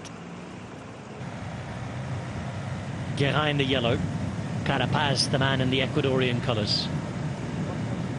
The Carchi locomotive, as they call him in Ecuador. Carchi, the region he comes from, high up in the mountains, very close to the border with Colombia. Carapaz is a man who used to have to do his own racing in Colombia because it was closer to him. And here he goes, he'll be used to these. Uphill again, but it's his terrain. Tudor Pro getting bodies to the front. Lotto Destiny start to get involved. Yellow jersey doing a good job in defending his own interests. McNulty is teammates with him. And now then, with 13 seconds, what happens? McNulty moves to the front. They watch, they wait. There's no move from anybody. We watch Healy. And the gap's down to 12 seconds. It's Alaphilippe who's driving this. Van Wilder a few wheels behind. Coming up to the penultimate time through the finish line. The bell will ring at the top. There's another intermediate sprint there, 3 2 more bonus seconds as well. There's a very real chance that it might come together before the bonus seconds again. Alaphilippe is doing his best to make that happen.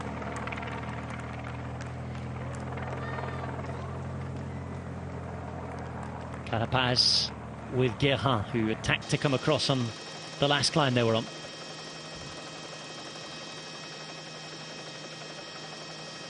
That's less than 10 seconds now.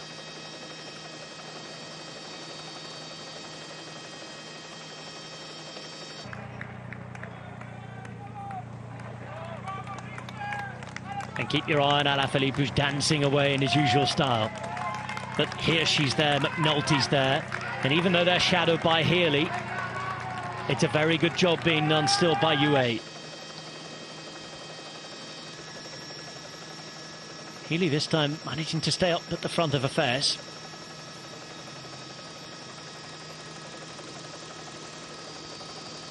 It's a handful of seconds here.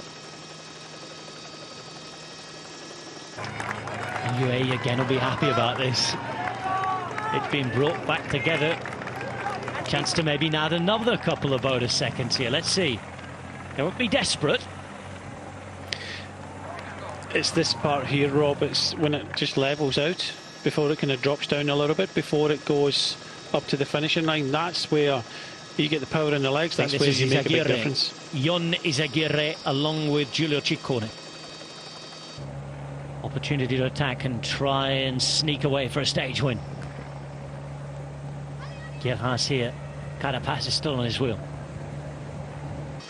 12.5 kilometres remain. One more passage through the finish here, and then the same circuit for the final time. Opening up a little bit again for those in front. Here's she and McNulty monitoring for those bonus seconds.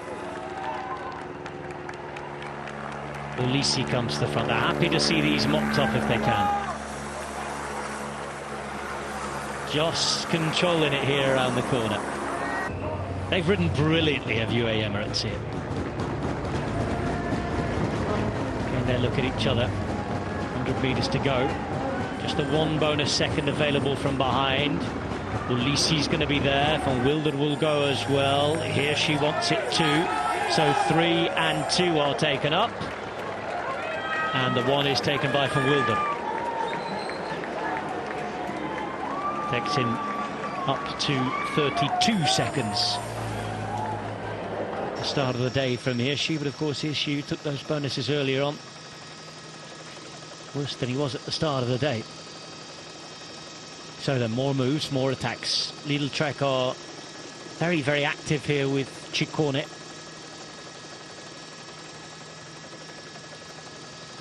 Off we go, quick descent and onto that longish climb again.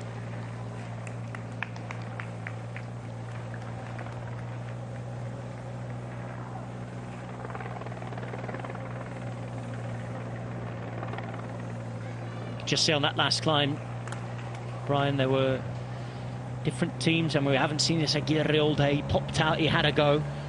There'll be a few more riders of that ilk in the peloton maybe, who once you go on the uphill will be throwing the dice. Yeah, I thought a few more would have maybe had an attack, because, you know, looking at it, Hirschi looks good, UAE look good, and if they get a sniff of this stage victory, then, you know, the yellow jersey could be winning this final stage here in the Tour of Luxembourg and, you know, sealing the win. But it does look as if they're happy with Hirschi winning this one. But let's see what the other teams have got. Unfortunately for Guérin and Bingo. But this is a move for Bingo. This looks like Alaphilippe. He kind of halted a little bit. I really did think that Van Wilder would be riding a little bit more aggressively on this course. Of course, the closer we get to the finish, the less chance you've got of making up a lot of time. And of course, to make up 32 seconds, I don't think it's doable. So you have to kind of go from a little bit more of a distance, and that's not going to happen. So I do believe now that this peloton, a lot of the teams are starting to think more of the stage win, saving everything for that final ascent up to the finishing line. Want the stage win, and they've gone on the attack here.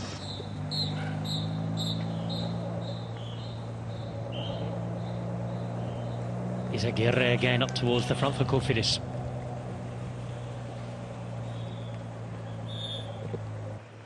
Looks a bit like a Costio again. It's always raised aggressively, this young Frenchman. There was Mühlberger on the radio from Movistar, asking the question, thinking about Alex Aramburu, who'll be their first choice if he can be there. Inside the final 9.5 kilometres now, very short, flattish section before it goes uphill for a long time. Rider trying to get across from Israel Premier Tech now. Yeah, I was just about to say that, Rob. Israel Premier Tech, you know, when was the last time we talked about them? I think it was the first stage. So they've been kind of very quiet, and you know, when you consider the riders that they've got, you know, they're very capable of winning this stage. So it's another team that are deciding that they're kind of sitting back, waiting for that kind of final ascent. time as well. Green jersey there working on the front. Luca Vergallito is the rider on his wheel. 191 there is Matthias Brenghøy, young rider from Denmark and Leopard Pro Cycling. And this group seems to have let a group splinter off the front. Because Stewart is being chased down by Youngles now. That would be a good news story, wouldn't it? Agi Dessert have presence in this group. Jumbo-Visma as well. The Agi Dessert riders, Franck Bonamour. The rider we saw from Israel Premier Tech was Hugo Hull, Tour de France stage winner last year. And Gregor Mühlberger is on the back there, the Austrian champion. This is the gap. It's a handful of seconds with riders trying to get across. Maybe thinking that UAE Emirates would be not too disappointed if a group went and took things off the front, but we'll see what happens. It's a longish climb, this, we know that. It's a case, Rob, that stage one is, you know, if Ben Healy wins the stage and nobody else gets any of the seconds, it's still possible. So for them, they're okay. But I think, by the looks of things, they've got this kind of wrapped up. A lot of riders now getting into this group, Rob, but they don't want to work with each other. As well. He's the rider from Jumbo-Visma. Kostju is at 7 seconds. Kostju's teammates trying to get across here. And that's Anthony Delaplace. Kofid is trying to send a rider up. UAE just controlling. We know how long this climb lasts. It's Tesfazion, I think, on the back there. Fastest finisher out of this group.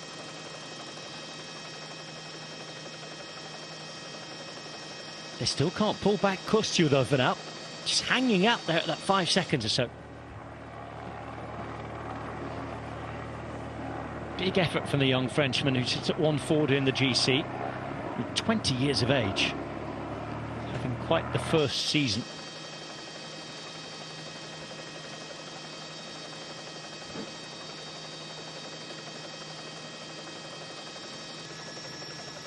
Youngles who vacates the position at the front for Mühlberger.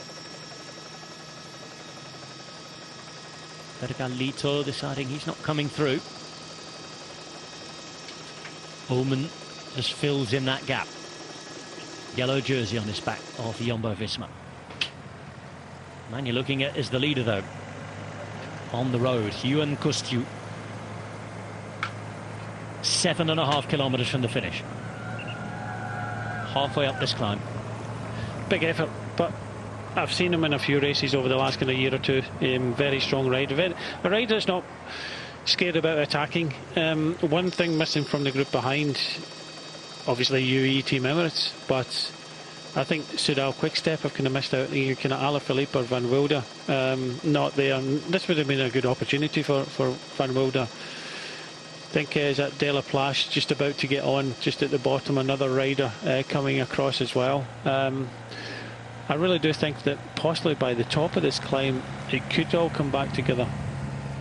Kostju continues to give it his all.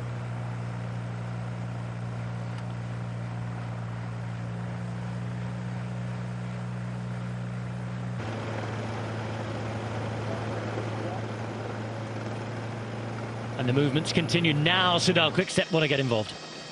A rider being sent across there. But as soon as riders try to join them, there's an attack from behind. Agi Dessert Citroën being followed by Tesfazion. The Agi Dessert rider had been Franck Bonamour. It is Bonamour, it is Tesfazion.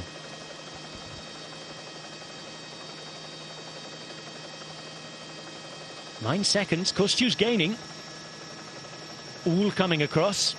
Canadian rider Vergallito now trying to get across as well.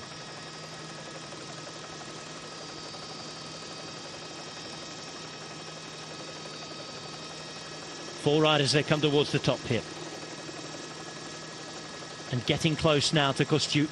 But as you can see, there's another handful of riders behind those who attacked from that peloton a moment ago, Brian. And this is becoming difficult to control, difficult to see. Yeah, this is a big group now. Kostiu doing a very good job there. You got to remember, he went up that drag on his own. A lot of looking behind. Hugo Hula trying to kind of stealth across this gap now. Yeah, it might all come back together. We've seen it being squeezed in this descent before we head up towards the finish, and I'm pretty sure that UAE Team Emirates would dearly love to try and kind of win this stage and finish off a very successful tour of Luxembourg. But nobody here, I don't think, by the looks of things. Tobias Johannessen's here. That's another good finisher. He could finish this off in style. Now, has Adam Buru got in here, Brian? Because there's a rider there on the wheel of Mühlberger. Yeah, this is what I'm looking at. Anybody that's up there in the general classification, I don't think there's any danger from what I can see at the moment. But definitely Tobias Johannessen is a rider that can finish off. If Adam Buru's got here, there's another one. So Kostiu, valiant effort's not going to come to anything. Madouas, the French champion. I was thinking when I saw him at the back, he was just waiting and waiting to this final lap. So, but if they mess about too much, Rob, this gap can come down quickly. Who is on the wheel of his teammate Guillaume Mühlberger. Tobias Johannessen, you mentioned. Alaphilippe is there towards the back as well.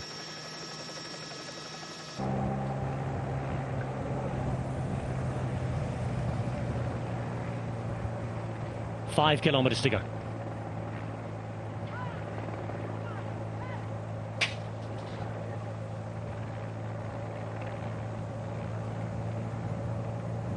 Buru's going to ride for his life now.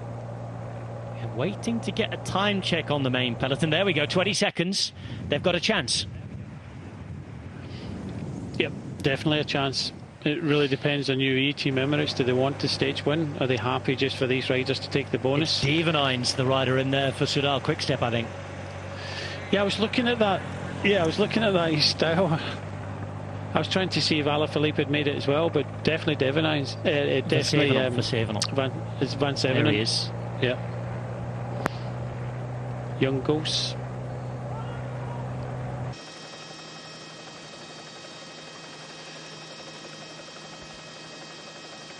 Mühlberger, Johannessen alongside Youngles.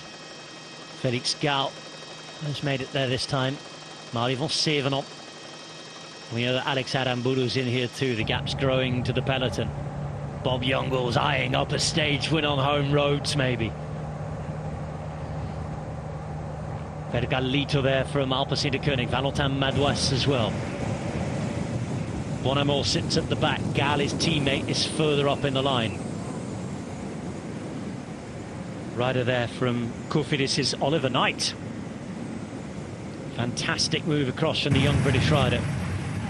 And Sam Oman in the main group for Jumbo-Visma. This is the scene behind.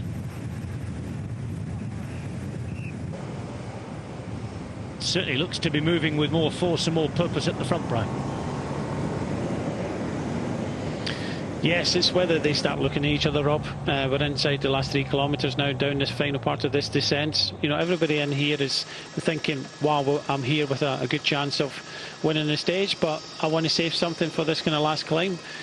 It depends on what they're doing, you know, in the peloton behind, whether they want to kind of chase this down, because 21 seconds is nothing in this climb to the finish. Takes it on from the front here. Always a danger around that corner of a split or two and having to really make a big effort to close the gap. Youngles looks around. And now Mühlberger, his former, I say his former teammate, they weren't together at the team together, were they? But Mühlberger's a former Bora rider. Now for Movistar. I think that's what it needs. It needs, Rob, somebody just to sacrifice himself, because they will be doing that in the peloton behind. A lot of these riders just sitting on the wheels thinking, I'm in with a great chance. The reason that Mühlberger sacrificing his own chances, he's got probably on paper the fastest finisher in the group in here, in Alex Aramburu. And Abu's just on the radio to his teammate there as he closes the gap, make sure he's on. Final climb now, final 2 kilometres. Mühlberger's done. Let's see how they do. And it's Van Sevenot who launches the first move. Swinging away. Yeah, he just keeps it hard. Felix Gall in the middle, in the whites. Uman is coming up. They're stalling, Rob. And Gall's going to go. It's too long to go to the finish. They also have to shake Aramburu. Johannesson looking good in third wheel. And Tobias Johannesson. I think he's a good bet for this type of finish. Of course, Aramburu quicker in the finish, but that last little lip, I think is good for Johannesson. Brenhøy is dropped as well. And now Johannesson on the right-hand side.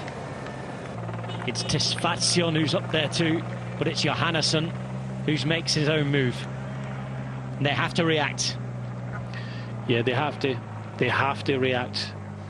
Great minds think alike, Rob. They have to react. This is a quality young man, and he's on some decent form, had good form at the recent Tour of Britain, so they have to react. They can't wait for others to do it, because already we've seen, you know, a lot of them are thinking about it, just wait and let the others make the effort. Van Sevenot is trying to make the effort, but you give this man an inch and he'll take a mile. Tobias Håland Johannesson, winner of the Tour de l'Avenir 2 years ago, looking to take something big here in Luxembourg. Uman's in the chase behind. This is Madouas with Bonamour on his wheel, and Aramburu is fighting every inch of the road. We know he's a fast finisher, but he's showing he can go uphill here as we come to the Flamme Rouge. Johannesson with the lead. Is it big enough? I think it is. I think the trouble is with Madouas, he looks around, he's got Aramburu, they're going to ease up, which they are doing now. They're just looking at each other. Tobias Johannesson, it's flown the nest. He went in that climb. Quality rider. He's got this one in the bag, because others are just looking at each other. Tobias Håland Johannesson of UNOX making his move, getting across, smelling the racing opportunity and displaying the strength to pedal away. And it's that he's doing now, all the way to the line. Turns into empty open road, and we'll soon see the finish line. Promised so much as an under-23. He's been there or thereabouts in stage racing, hasn't he? He got through his first Tour de France this year. He's going to take the biggest win on the road that he's ever taken. Tobias Johannesson out there with Aramburu chasing here after 4 hours of full gas racing. It's victory to UNOX. It's a win for Tobias Johannesson. Just the 4th of his career, and in this company the biggest. Aramburu second. And that looks as though it's Franck Bonamour in third place. Car across the line. No other big gaps, it seems. And Mark Hirschi wins the Skoda Tour de Luxembourg. Delight for UNOX. We talked about them earlier this week, Brian, and how they approach racing. They do not just make up the numbers. They've won today again, and they're on the way up. No, that's a big win. I think he said it in the run-in, Rob, that's, you know, you win the Tour de l'Avenir, you're going to win the Tour de France. You know, that's the way they look at it, you know, and he's struggled. I know he finished up there in the recent Tour of Britain, but when you look back at his results this year, a win's in. Doesn't matter where it is. And this is a decent enough level race. It's been coming for a long time. He had illness last year. He had illness at the start of the year. This man could be a superstar. I've always thought that in the last kind of couple of years when I've seen him, the progression. This win is just going to give him so much confidence. So much confidence. It was well earned. That's why I spotted him out, because I've kind of followed his career a little bit over the last kind of 2 or 3 years. This man could be pretty much a big Grand Tour contender one day. There's the GC winner. The second time this year, for the second time in his career, Mark Hirschi is an overall stage race winner. But it's the winner's photo for Uno X and Tobias Haaland Johannesson.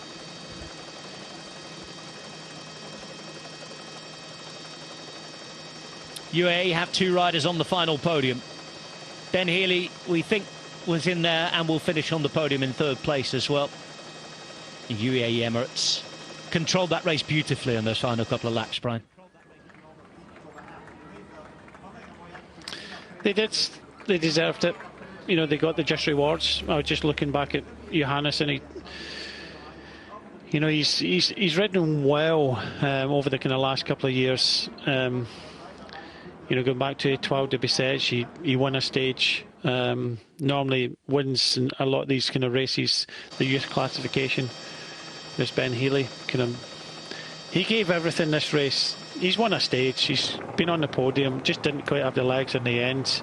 Had to dig deep yesterday to try and keep a hold of his yellow jersey. But I think in all seriousness, Ben Healy, I don't think he recovered from yesterday's effort and the day before. That's 2 big days. Remember, over 30 kilometres on his own. That was a huge day. Took the stage. He'd be deeply disappointed he never got that opportunity to win his first stage race. But what can you do against that kind of strong UAE Team Emirates team? They have kind of dominated this race. The 5th and final stage of the Tour of Luxembourg is won by Norwegian Tobias Haaland Johannesson. He beats Alex Aramburu and Frank Bonamour. Madouas is 4th. Vincevenon finishes 5th. Kostju, Tesfazion, Omen, Vergalito and Gal make up a top 10, separated by 8 seconds.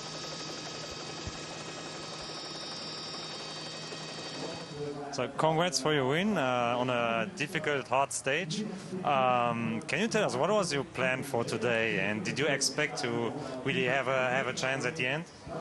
It's so hard to win these kind of bike races, and the level in this race have been incredibly high. So to be honest, I thought it's impossible for us to win, but it was a really hard start and a hard day, and I know after a hard day my legs can still be good, so we just continued to believe, and we were 2 guys in the last lap, and then we just decided to go for it, and I'm really happy that I could get the win today.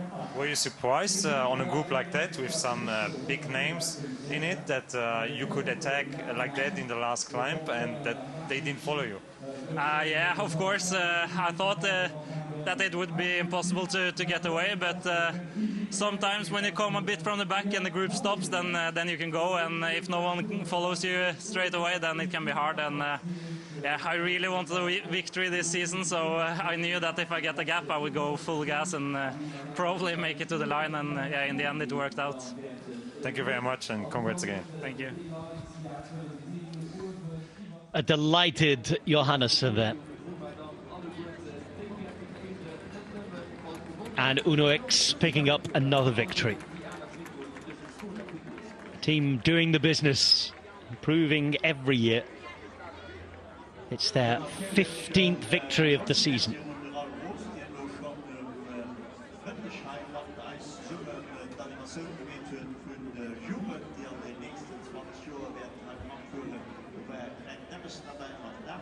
And there's a very familiar name in the sports director seat we must give some credit to as well. Jesper Mager, brother of Michael. Ridden with him on the track.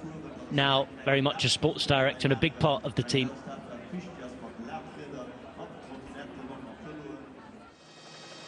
Today the victory taken by a Norwegian. General classification victory is taken by the Swiss champion. Mark Hirschi wins ahead of his teammate Brandon McNulty by 3 seconds. Ben Healy takes a GC podium. He finishes in 3rd after the stage win. Overall, he's had a good week. At 5 seconds, his final position.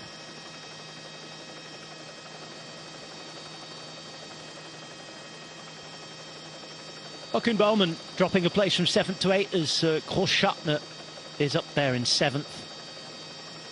Søren Kragh able to move up with those bonus seconds from, I think he started the day in 8th place, didn't he?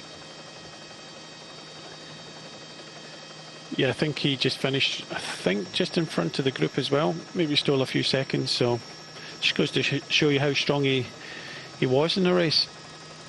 Maxi Vochils rounding up the top 10 there, but all the glory to Hirschi. And what a word for UAE, not just today, but I think yesterday was the day they really took control, wasn't it? It was. A couple of days ago, they were kind of found wanting a little bit. Ben Healy stole the day, but yesterday that time trial was kind of dominated by their performance. Oh, there is Hirschi, who had the Tour of Luxembourg to his GC win early in the year in Hungary. Podium 2 for Brandon McNulty, had a very good race. And Jan Christen, the other Swiss, doing a great job for Hirschi. Grossschartner in all of those places in the top 7 in the general classification.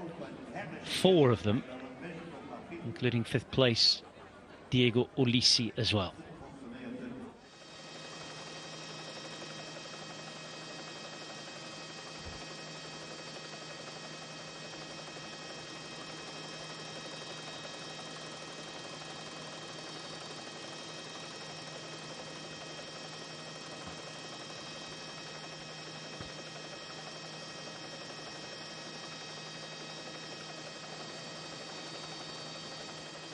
Well, that the view in Luxembourg capital city. This the view a minute ago for Tobias Håland Johannesson.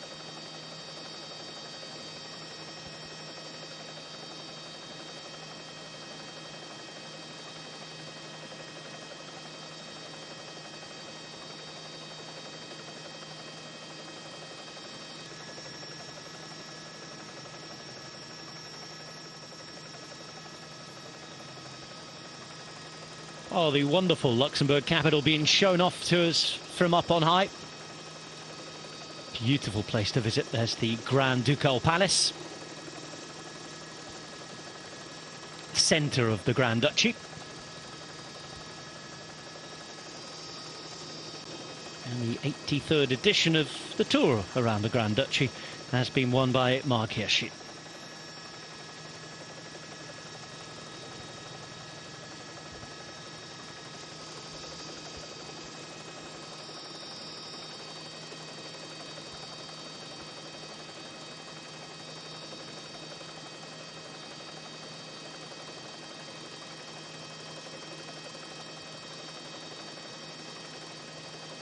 A very pretty place where the old new blend with nature.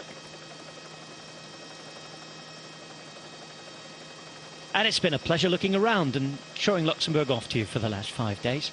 Enjoyed the race, Brian? I have, yeah. Very much so. There's been interest pretty much every day. Really good time trial yesterday. Really good final. I thought Costio did really well today, and it was nice to see him get a good result in the end. But, you know, this man is the star of the future.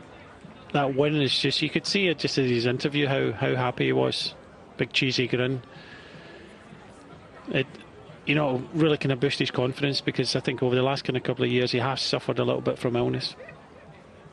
Well, they've been strong since the start of the year, haven't they, when Søren Vardenschuld took that victory in the Saudi Tour. Alexander Kristoff has picked up a couple of wins along the way as well. And they've consistently been there all season. 15 wins for a second division team, of course, but with some real talent. And of course, that talent is about to grab strength in depth over the winter. The arrival of riders like Magnus Kort. Andreas Leknesson is coming, of course, pink jersey at the Giro d'Italia for quite a while. Be very interesting to see how they develop again next year. They're still racing to come this year, looking for more success. Mark Hirschi, congrats on your win. We talked about it yesterday. 2 years ago you were second in the final GC. Now you managed to win. How hard was it today on this final circuit to defend your yellow jersey? Yeah, it was very stressful. We actually a big break we go at the start. It was very good for us. But some like Jumbo, AG2R, Arkea, and also Alpecin, they were not happy. So then actually it was all day full gas because they want to bring back the breakaway. And then on these steep climbs, I just watch out for Ben. So we knew if Ben is so close with the seconds. So it was very stressful, but at the end for us was good actually that the break, like a small group, make it to the finish, so I was safe for the bonus seconds. And yeah, then was at the end was 5 seconds to Ben, and so it was enough. And my legs were really tired today, so I was also happy that the breakaway take the points, the seconds. I mean.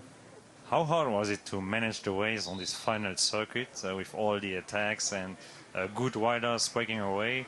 Were you nervous, or do you manage this situation quite well? Can you just describe how it was in the last kilometers? No, for sure, I was very stressful, but I also, the good thing, I had a very strong team with me. So basically, I just knew that I need to watch Ben, the other guys also, because I still had Diego, I had Jan Christen, I have Felix Grosshartner, and also still Brandon in case. So that's make me actually quite relaxed, because I knew these guys can bring back many guys. So yeah, I just watched out for Ben, and then lucky I could follow him. After 5 days of racing in Luxembourg, how do you like the race, Skoda Tour of Luxembourg? Is it a nice race for you? Very nice race. I raced a lot in already juniors. I raced here, U7, U23. So I have very nice experience from Luxembourg. It's the races always suit me, because it's basically never flat here, like small climbs. So it's super good for my characteristic as a rider. Thank you very much, and congrats again. Thank you. Thank you. Yeah, it's perfect terrain for somebody like Mark Hirschi. Diego Ulissi as well, he's a former GC winner here. And of course, there is always interesting racing. So the 83rd edition of the National Tour in Luxembourg, they'll drink to that.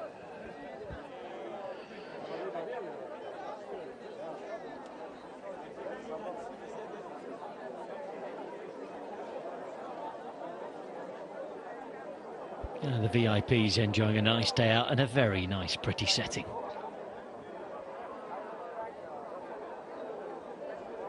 Race directors from both men's and women's Tour de France are here. There's Marion Rousse, a former colleague of ours on this channel.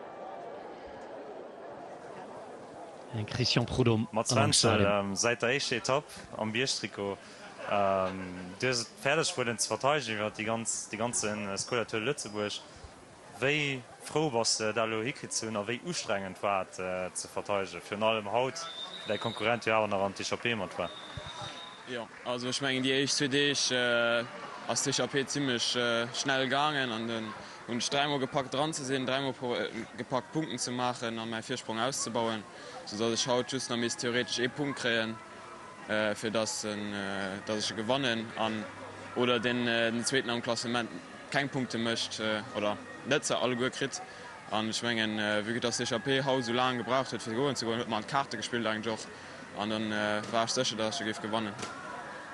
War das doch ein Ziel von dir, für Tour de Luxembourg, ja, für vielleicht den Bierstrikot zu holen? War das von dir an ja, der Goal? Ja, also schon mal den Tag vorher habe ich mal gesagt, die Woche vorher habe ich mal Gedanken gemacht, was zu machen. Und ich habe mal gesagt, ich gehe das gerne nicht auf den General, weil das Niveau extrem hoch war. Und ich gehe natürlich AP, und es wäre cool, dann die Bierschmeier zu gewinnen, hat ich mir schon gesagt für drin. Und als es geklappt hat, das ist natürlich mega cool. Merci und Glückwunsch für die Bierstrikot. Vielen merci. Well, I'm afraid my Luxembourgish isn't quite up to scratch. However, I did catch a couple of things there. Bit of a French in there, yeah. I initially thought he was speaking in German, but I'm pretty sure it was Luxembourgish in the end. A good mix. He was talking for a while about the extreme level, you know, the huge level, fantastic level of riding up there. And that's something we can take away for a rider from the third division there, just 20 years of age, to get himself into break 3 days in the running, win those King of the Mountains points. Hat off to him. That's a tremendous performance. Yeah, I think that's what he was talking about. It was, you know, getting himself in the breakaways, getting himself those points in the King of the Mountains in the first few days. That's what the goal was. Pretty much 3 days of kind of hardcore racing, and then 2 days where he could kind of sit back and just look at getting to the finish.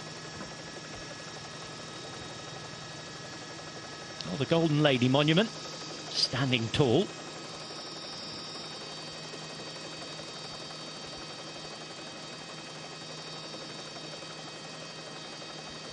Actually, just on the corner there, and the only time I've ever visited Luxembourg. That's where I stayed, at the hotel. But this week has certainly left plenty of sites to visit, and I think plenty of will for people to go and take a visit themselves. Johannesson will certainly remember his visit this year as a stage winner.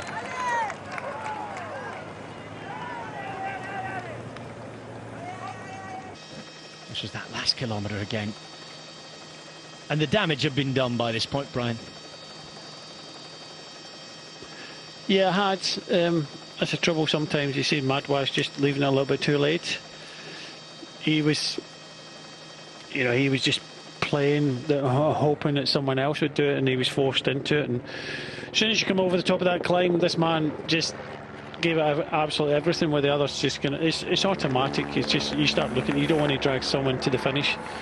So when he swung over, everybody else was in the same boat, sore legs. This man had the same sore legs, but he had about, 200 metres advantage, and he made it all the way to the finish. Aaron Buru got a kind of second breath when it went on to the kind of flatter parts. Looks as if he went straight past the group in front, and he was the fastest of the group, but in the end this man had already gone. Big job by Mühlberger to put Aaron Buru in the position.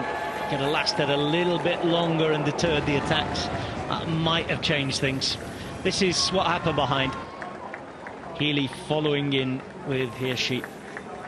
No more changes in the GC, and the podium. A couple of extra seconds added into it, but it's as we were at the start of the day.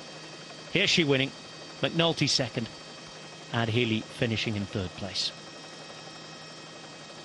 That's the Moudam Museum. Blending into some of the old fortifications there. Looking up from up on high at some of the more beautiful, more traditional buildings down below.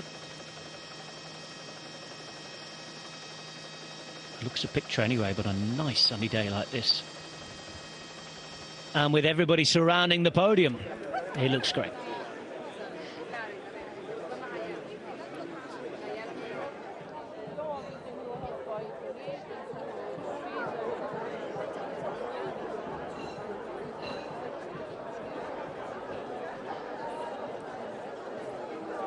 The champagne's still flowing.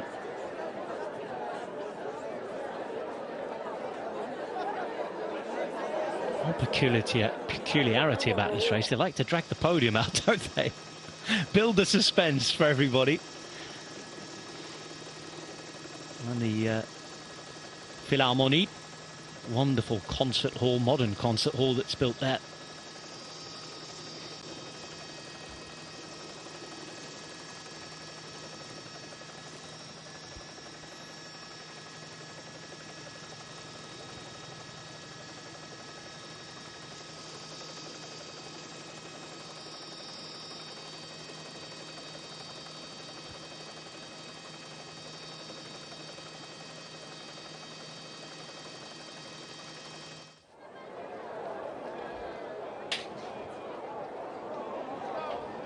Well, it was Johannesson's symphony today, we've heard. Yeah, some movement. Maybe we're about to see Tobias Hall and Johannesson.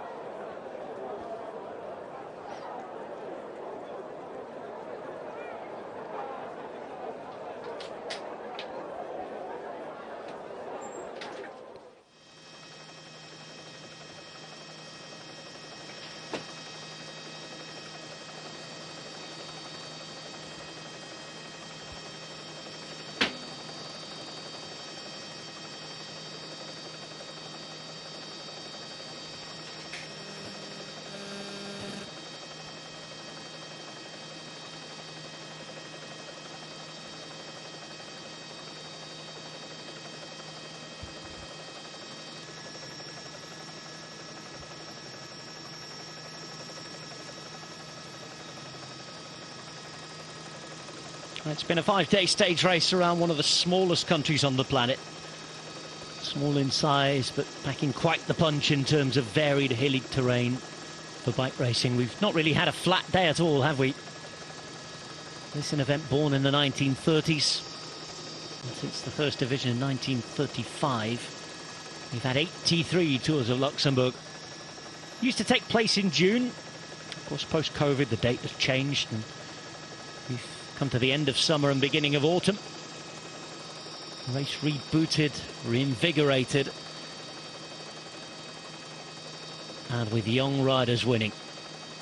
Oh, Master of Ceremonies has now arrived. Hopefully someone's going to turn the mic on for him.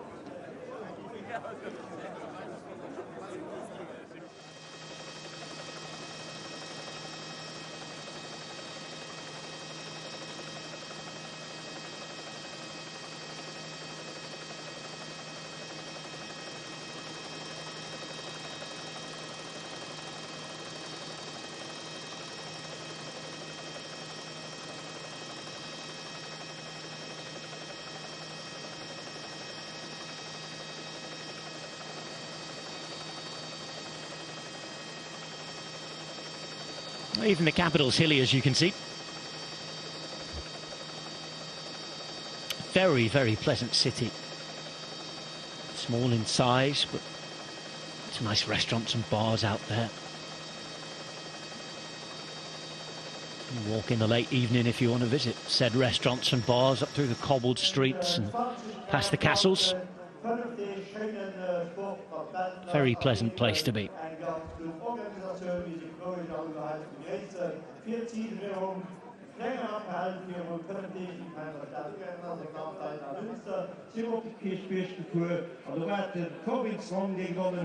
De tweede nadat voor Wunderbock maar door de Jente Biermans am Sprint die gewonnen wird bei schlechtem Wetter.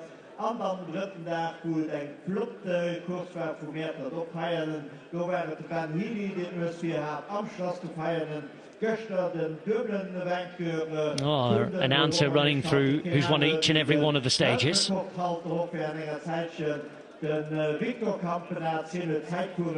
Campenaerts yesterday in the time trial. The day before Ben Healy we had Jente Biedemans, and of course Corbin Strong winning the opening stage when we were last here in the capital city of Luxembourg.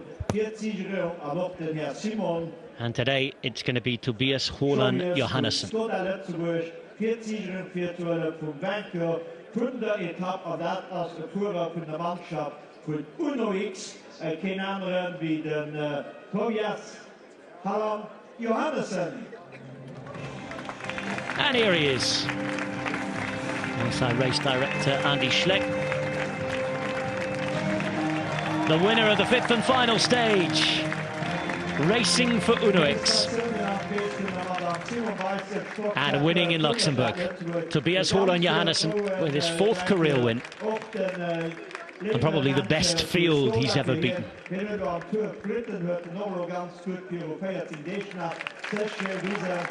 Well done.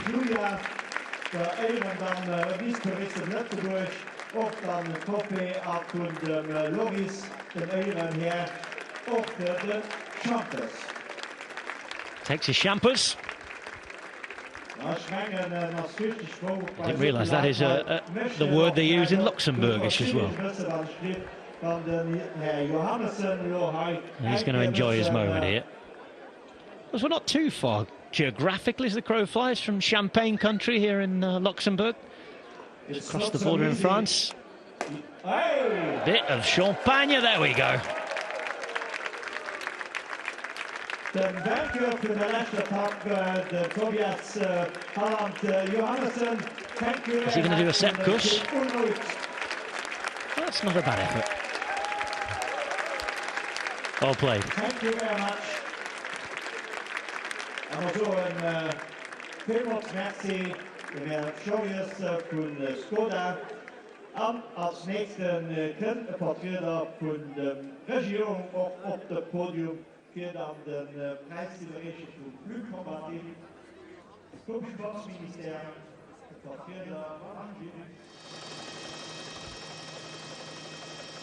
Tobias Holland Johannessen winning in Luxembourg on the final day ahead of Alex Aramburu Deva and Franck Bonamour.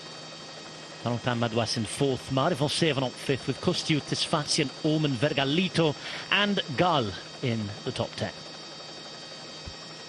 Quite the lineup of riders.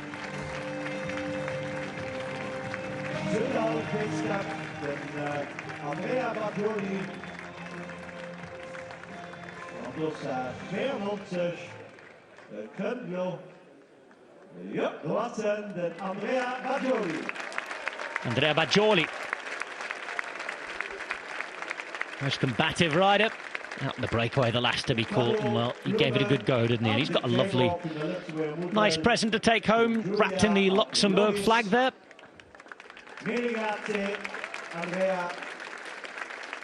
And Andrea Bargioli's also going to have a bottle of bubbly for his trouble out in the break as well today. He's got so many presents, he can't have got not enough hands for them. There we go. Andrea Bargioli.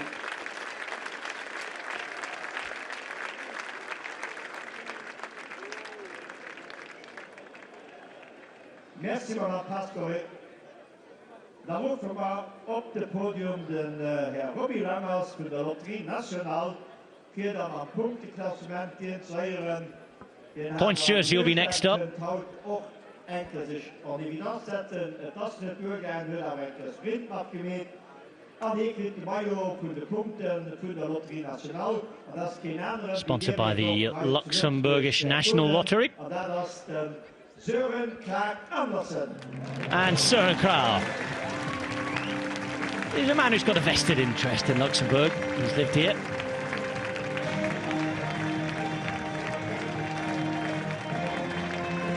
Danish rider who knows these roads, knows these people.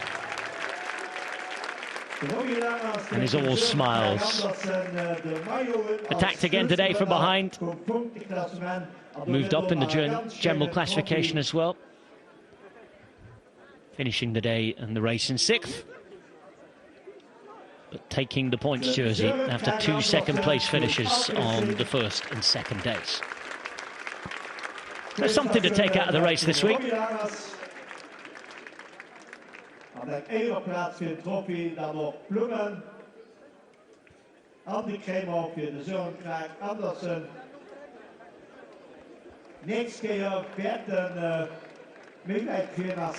Søren Krag Andersen is the man who takes the points classification.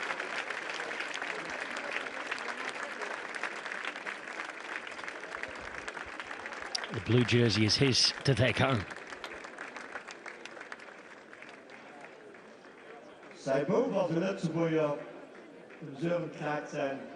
Thank you very much, Søren. Ook de Robbie Langers kunnen we ons merken voor de Loterie Nationale.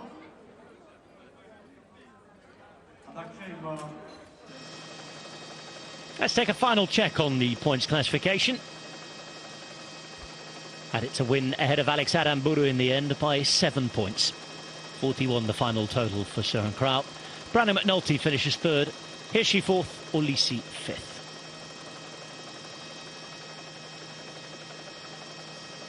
Interestingly, all the 5 riders who won stages didn't pick up any more points anywhere else, all finishing on 20. Here is the GC winner.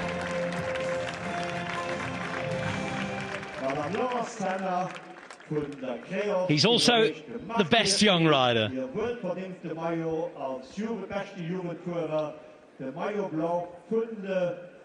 So he takes the white jersey as well.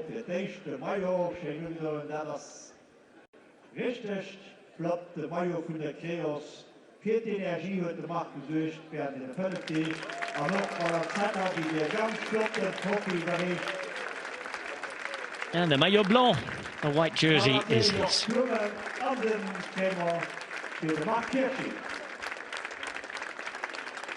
Mark Hirschi's had quite the week.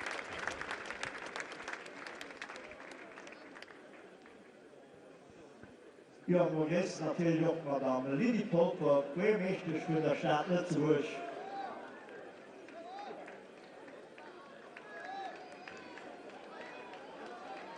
Oppassen, madame Burgemeester, het klopt geschoss.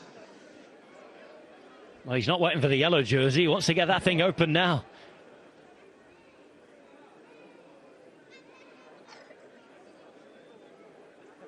Oh, I don't know who's pointing it at.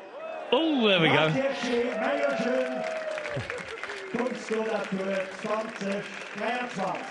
He takes the maillot de jaune, and he'll be soon be taking the maillot jaune.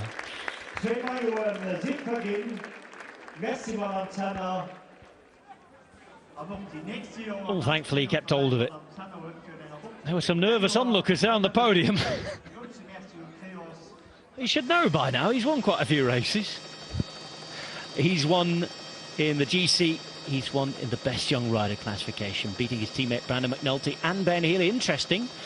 Top three there, all eligible for the young jersey, all eligible for the yellow jersey. Hier wird auch ein Kado für den Schlussgewinner. Das war ein, der war vernünftig am 6. Mai ein Hützenschuh gewinnt. Und wird so noch die nächste Prüfe werden das machen. Und das ist kein anderen wie für Leopard Theo GT Cycling Team. We've got the King of the Mountains next. Mats Wenzel.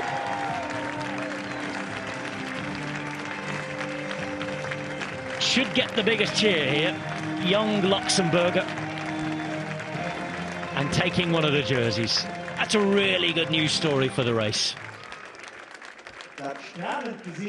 Great news story for the sponsors as well.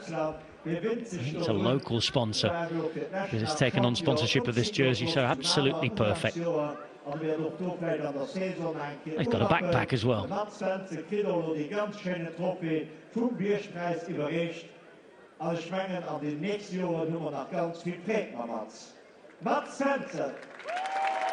Mats Wenzel takes his trophy, takes the jersey.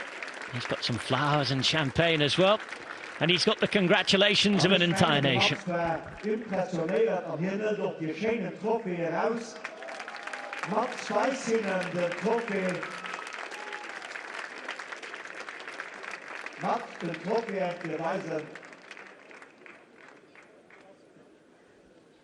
going to have the family photo as well. Mats Wenzel am Trikot Beste vom Bierschneid 2023 für Pitline.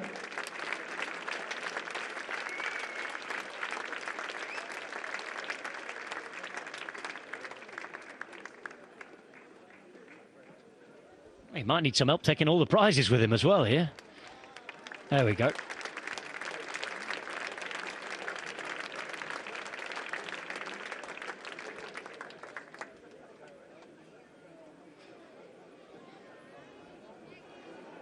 Well, he's having a think about it. Well, put the backpack on. There we go, that's it. Mats Wenzel showed his talent on the bike this week. He's off to the Lidl Trek development squad for next season.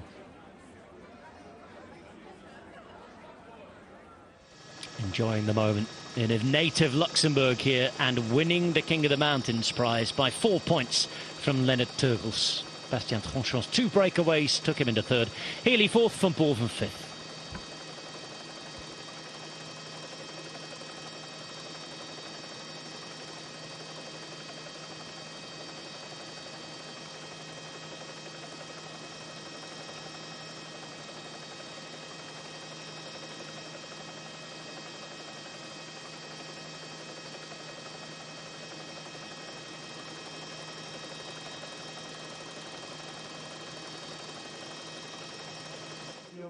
So by my reckoning,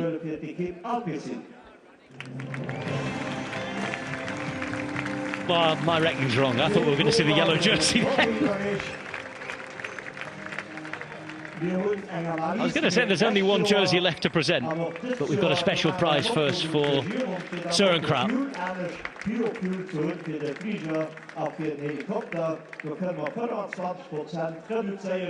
Op de CO2-uitstoot. Maar dat is de wichtigste zaken. Merci, Søren. See you later.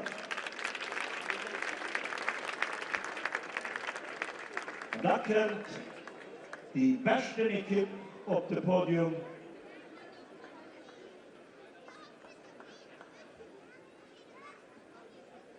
En door als het equipe Foot UAE die we op het podium roepen. Well, the best team is next up.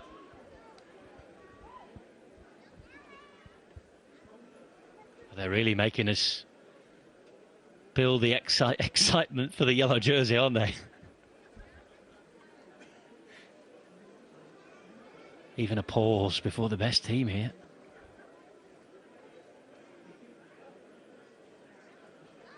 They keep UAE.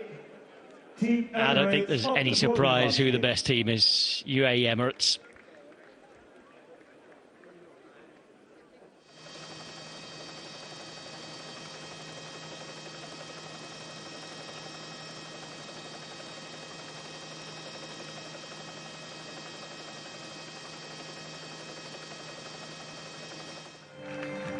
And here they are.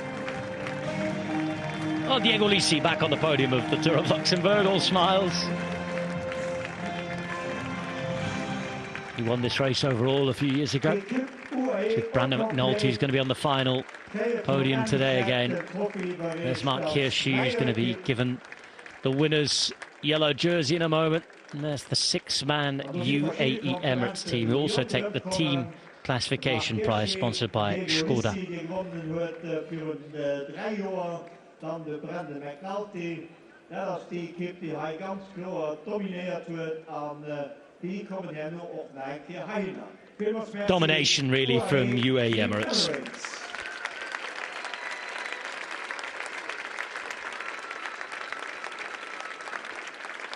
The UAE team consisting of Jan Christen, Felix Großschartner, Mark Hirschi, Brandon McNulty, Diego Ulissi and Michael Vink. Du hast nach Schussengsiegerung und du fängst gewonnen mit dem dritten von du alles halt Redders. Du könntest dann noch Staatsministerium.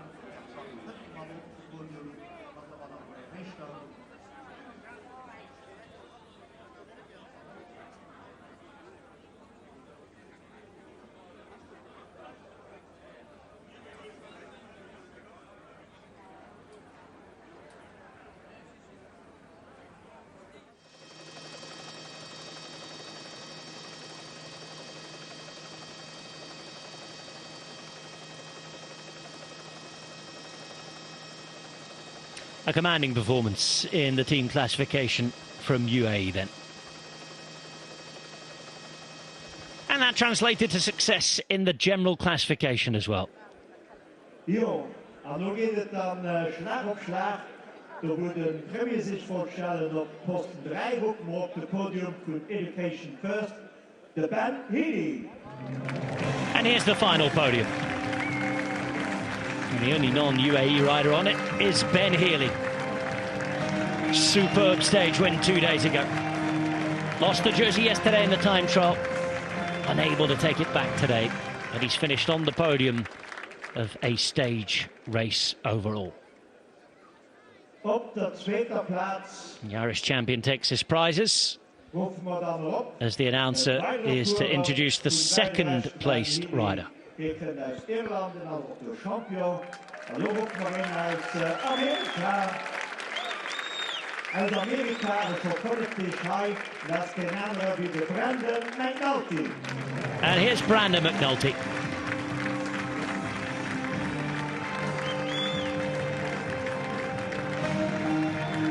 Respect, appreciation, congratulations. Those two were in breakaways together earlier in the Giro d'Italia this year.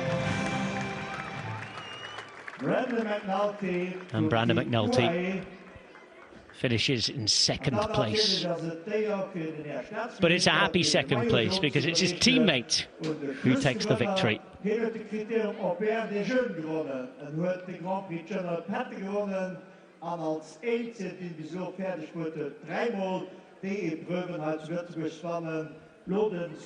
man who's already won in Luxembourg as a junior and an under-23. And he's now the winner overall of the big boys race, the Tour of Luxembourg proper.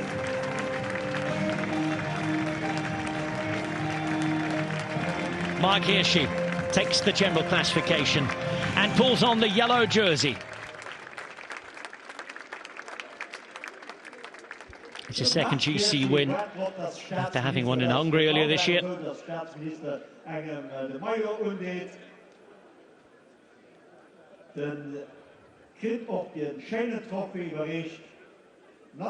Take a winner's trophy as well.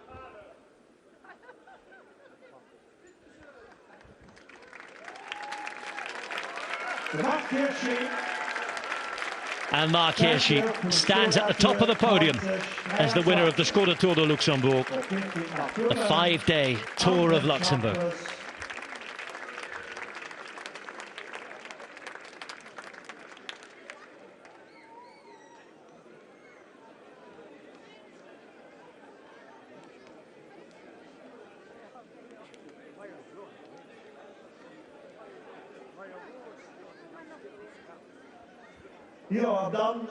So the final family photo. A champagne moment. And it's with that moment that Brian and I will leave you. Thanks for joining us this week. The top three on your screen right now. Mark Hirschi winning the Tour of Luxembourg. And from us, the Swiss anthem, it's goodbye.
Podium vom Skoda Tour 2023, Mark Hirschi, Brandon McNulty und Ben Healy. Eine große Merci und Stadt Luxemburg für die wunderbare Unterstützung von der Bürgermeister, schneller gekommene Missionen.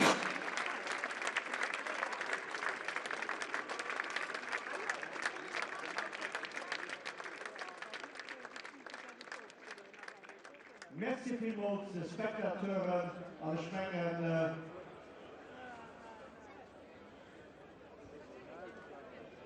Een klein koord voor de Bürgermeister.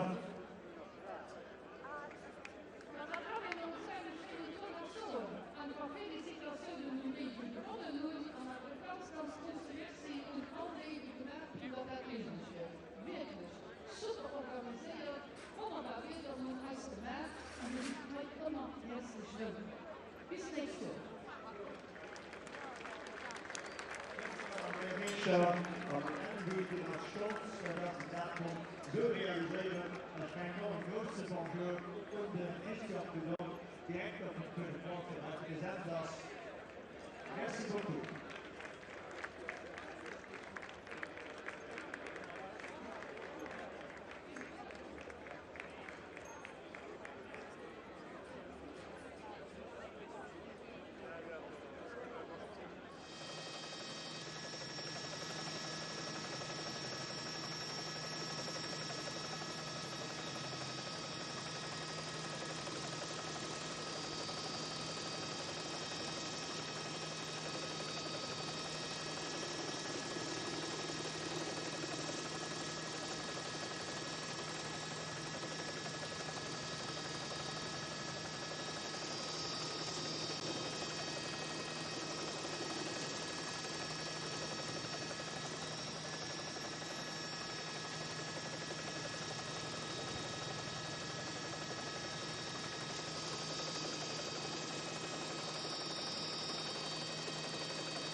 Mark Hirschi, you're the GC winner. You are the best young rider of the race. How does it feel to be that young and still win a race like this with a lot of big names in the peloton?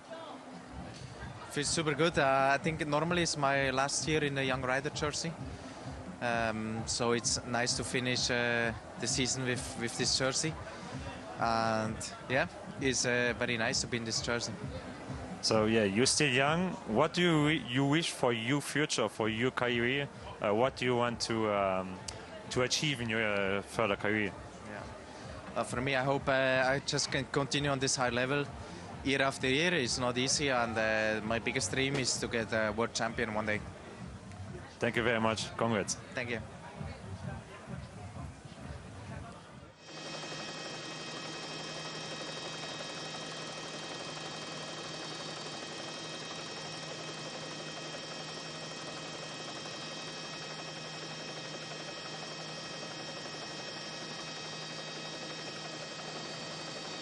Kak Andersen, 2 days ago you said you absolutely want to win a stage.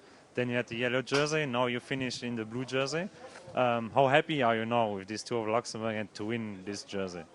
Yeah, of course the jersey is good because I also still am disappointed that I didn't win a stage. But yeah, the jersey makes it a little easier to swallow. But overall it was a great week and a super nice race, I think.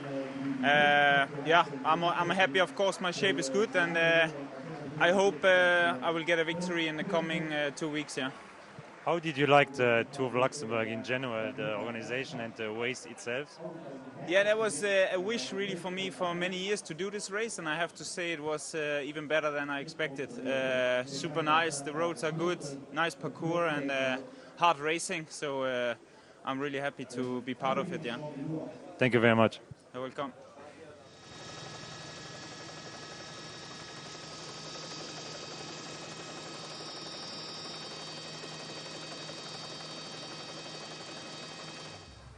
Andy Schleck, Präsident vom Skoda Tour de Luxembourg.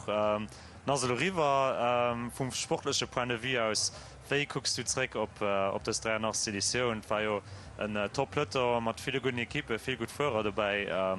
Wie hast du dein Fazit? Ich meine, für uns als Organisatoren ist es immer wichtig, dass wir einen flotten Parcours ausfallen und wir dann einen flotten Peloton kriegen. Wenn wir das Jahr hatten, dann spielt das natürlich also ein Spiel.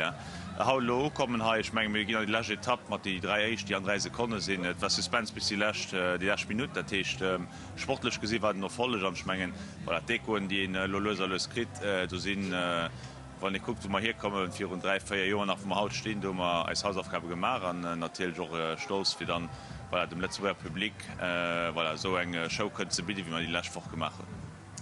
Wenn wir dann noch über das organisatorisch schwätzen, ich meine, für eine andere Motorrevue zu feiern, ein bisschen tricky. Wie guckst du da zurück, ob das in Tour de Luxembourg aus dem Point of view? Also Etappe zu feiern, dann kann ich auch schon sagen, dass es die letzte Kehr, dass wir da kommen. Ich meine, das war spektakulär, so gut Kura. Die haben immens genossen, wenn der Tag drauf hat, die hat alles super von für das Publikum. Und dann Woche meine ich, wir sind ein nationales Event, dann worum geht es da hier? Wir sind ein SPL, das heißt, wir sind alle Volontär, und wir wollen etwas im Land zurückgehen, und im Land etwas bieten, und voilà, wenn wir dann durch Feiern fahren, dann können wir am Schluss kommen, weil das natürlich ein Highlight von uns. Das ist ein bisschen tricky, weil heißt, muss ich etwas trauen, im Endeffekt voilà, war es mehr gut wie nicht gut. Für nicht so einen Warmfang überhaupt gar nicht gut. Wir darauf haben wir keine Influence mehr für den Rest, denke ich. Werden wir so weitermachen. Feiern war wirklich ein Highlight, aber wenn wir gucken, wie wir nächstes Jahr weiter organisieren, dann kann ich aber schon davon ausgehen, sie haben Ideen am Kopf, dass wir nach der Tour auch noch weiter spektakulär halten, ohne irgendwie auf die Sicherheit von der Kura anzugehen. Ich meine, das ist immer die Priorität. Mit Kura, ich meine, die 12 World-Tour-Equipen, die wir heute heiraten, oder das Jahr heiraten, die kommen noch aus einem Grund, weil sie gerne fahren, weil wir mal Sache richtig machen. Wie zufrieden sind auch mal am Umdrang von den Supportern auf der Straßenseite und auf den Arrivien? Ja, das war natürlich für mich persönlich auch ein Highlight das Jahr. Ich meine, wir haben viel geschafft, hier auf dem Niveau zu kommen. Und das Jahr voilà, mir von der Stierfahrt Schul kann kommen op Stroß Leiit campieren op der Seite von der Stroß an ihrem Liegestuhl all dir fasziniert wie wackrig von das Skoda zu Lützburg durchführt und das natürlich das Ziel was man wollen und wann dann der Pavaya bei Bier schaut drauf wo noch die Zeit vor Göster vergisst wo man eng enorm Mass vu Leiit hat der Pavaya Bier war praktisch wann gi 2 Kehren an der Wees vor Haut an weil dat Fred natürlich dercht lo ganz schnelle Fazit zeien schwa immer eng net an dann guck mal Sache hun méi was empfangen 5 Sternen fir eis interner Balle fallen mo an lo guck mal weiter mal op dem Niveau können alle. 2 questions in English. Andy Schleck, president of the Skoda Tour of Luxembourg. We had a top-class peloton at the start, very good riders. How happy are you with this 83rd edition of the Skoda Tour of Luxembourg? Well, I mean, if you look where we come from, we had a perfect race this year. We had no incident. We had no. The security for the riders was top class. Even the feedback we get from the jury and from the riders this morning. And then, yeah, when you can do a race like this in, yes, still a small country, but a big country for me, with such a peloton with the top best riders in the world, it's of course all positive. And I think we need to, settle down now, let this edition, because it's been the best edition so far, at least as long as I am here. And yeah, we already preparing 2024. That will start tomorrow, and then we hope that we can do the same again. Let's talk again about the organizational side of the race. With the arrival in Vianden Castle, what is your conclusion from this point of view, and how satisfied are you with the attendance of the fans?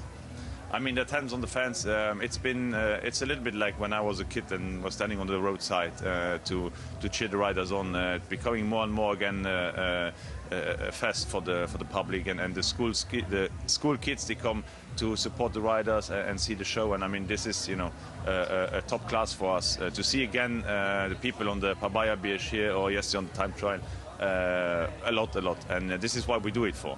I mean, the castle finish in Vianden was, of course, the highlight. Sometimes you need to try and you need to risk something. And we knew that's going to be tricky after the finish line, but in the end of the day, it was all good. We had a perfect race that day. The weather we cannot change. We have no influence on the weather. The temperature dropped suddenly, and then the riders were cold. But that's cycling. We're not in the stadium and not in an indoor sport. We will continue working because we are proud of what we achieved, and when you get the feedback from the teams, from the riders, and that motivates as well, but as well from the Luxembourgish public, and we are looking forward to the 2024 edition. Thank you very much. Thank you. Merci.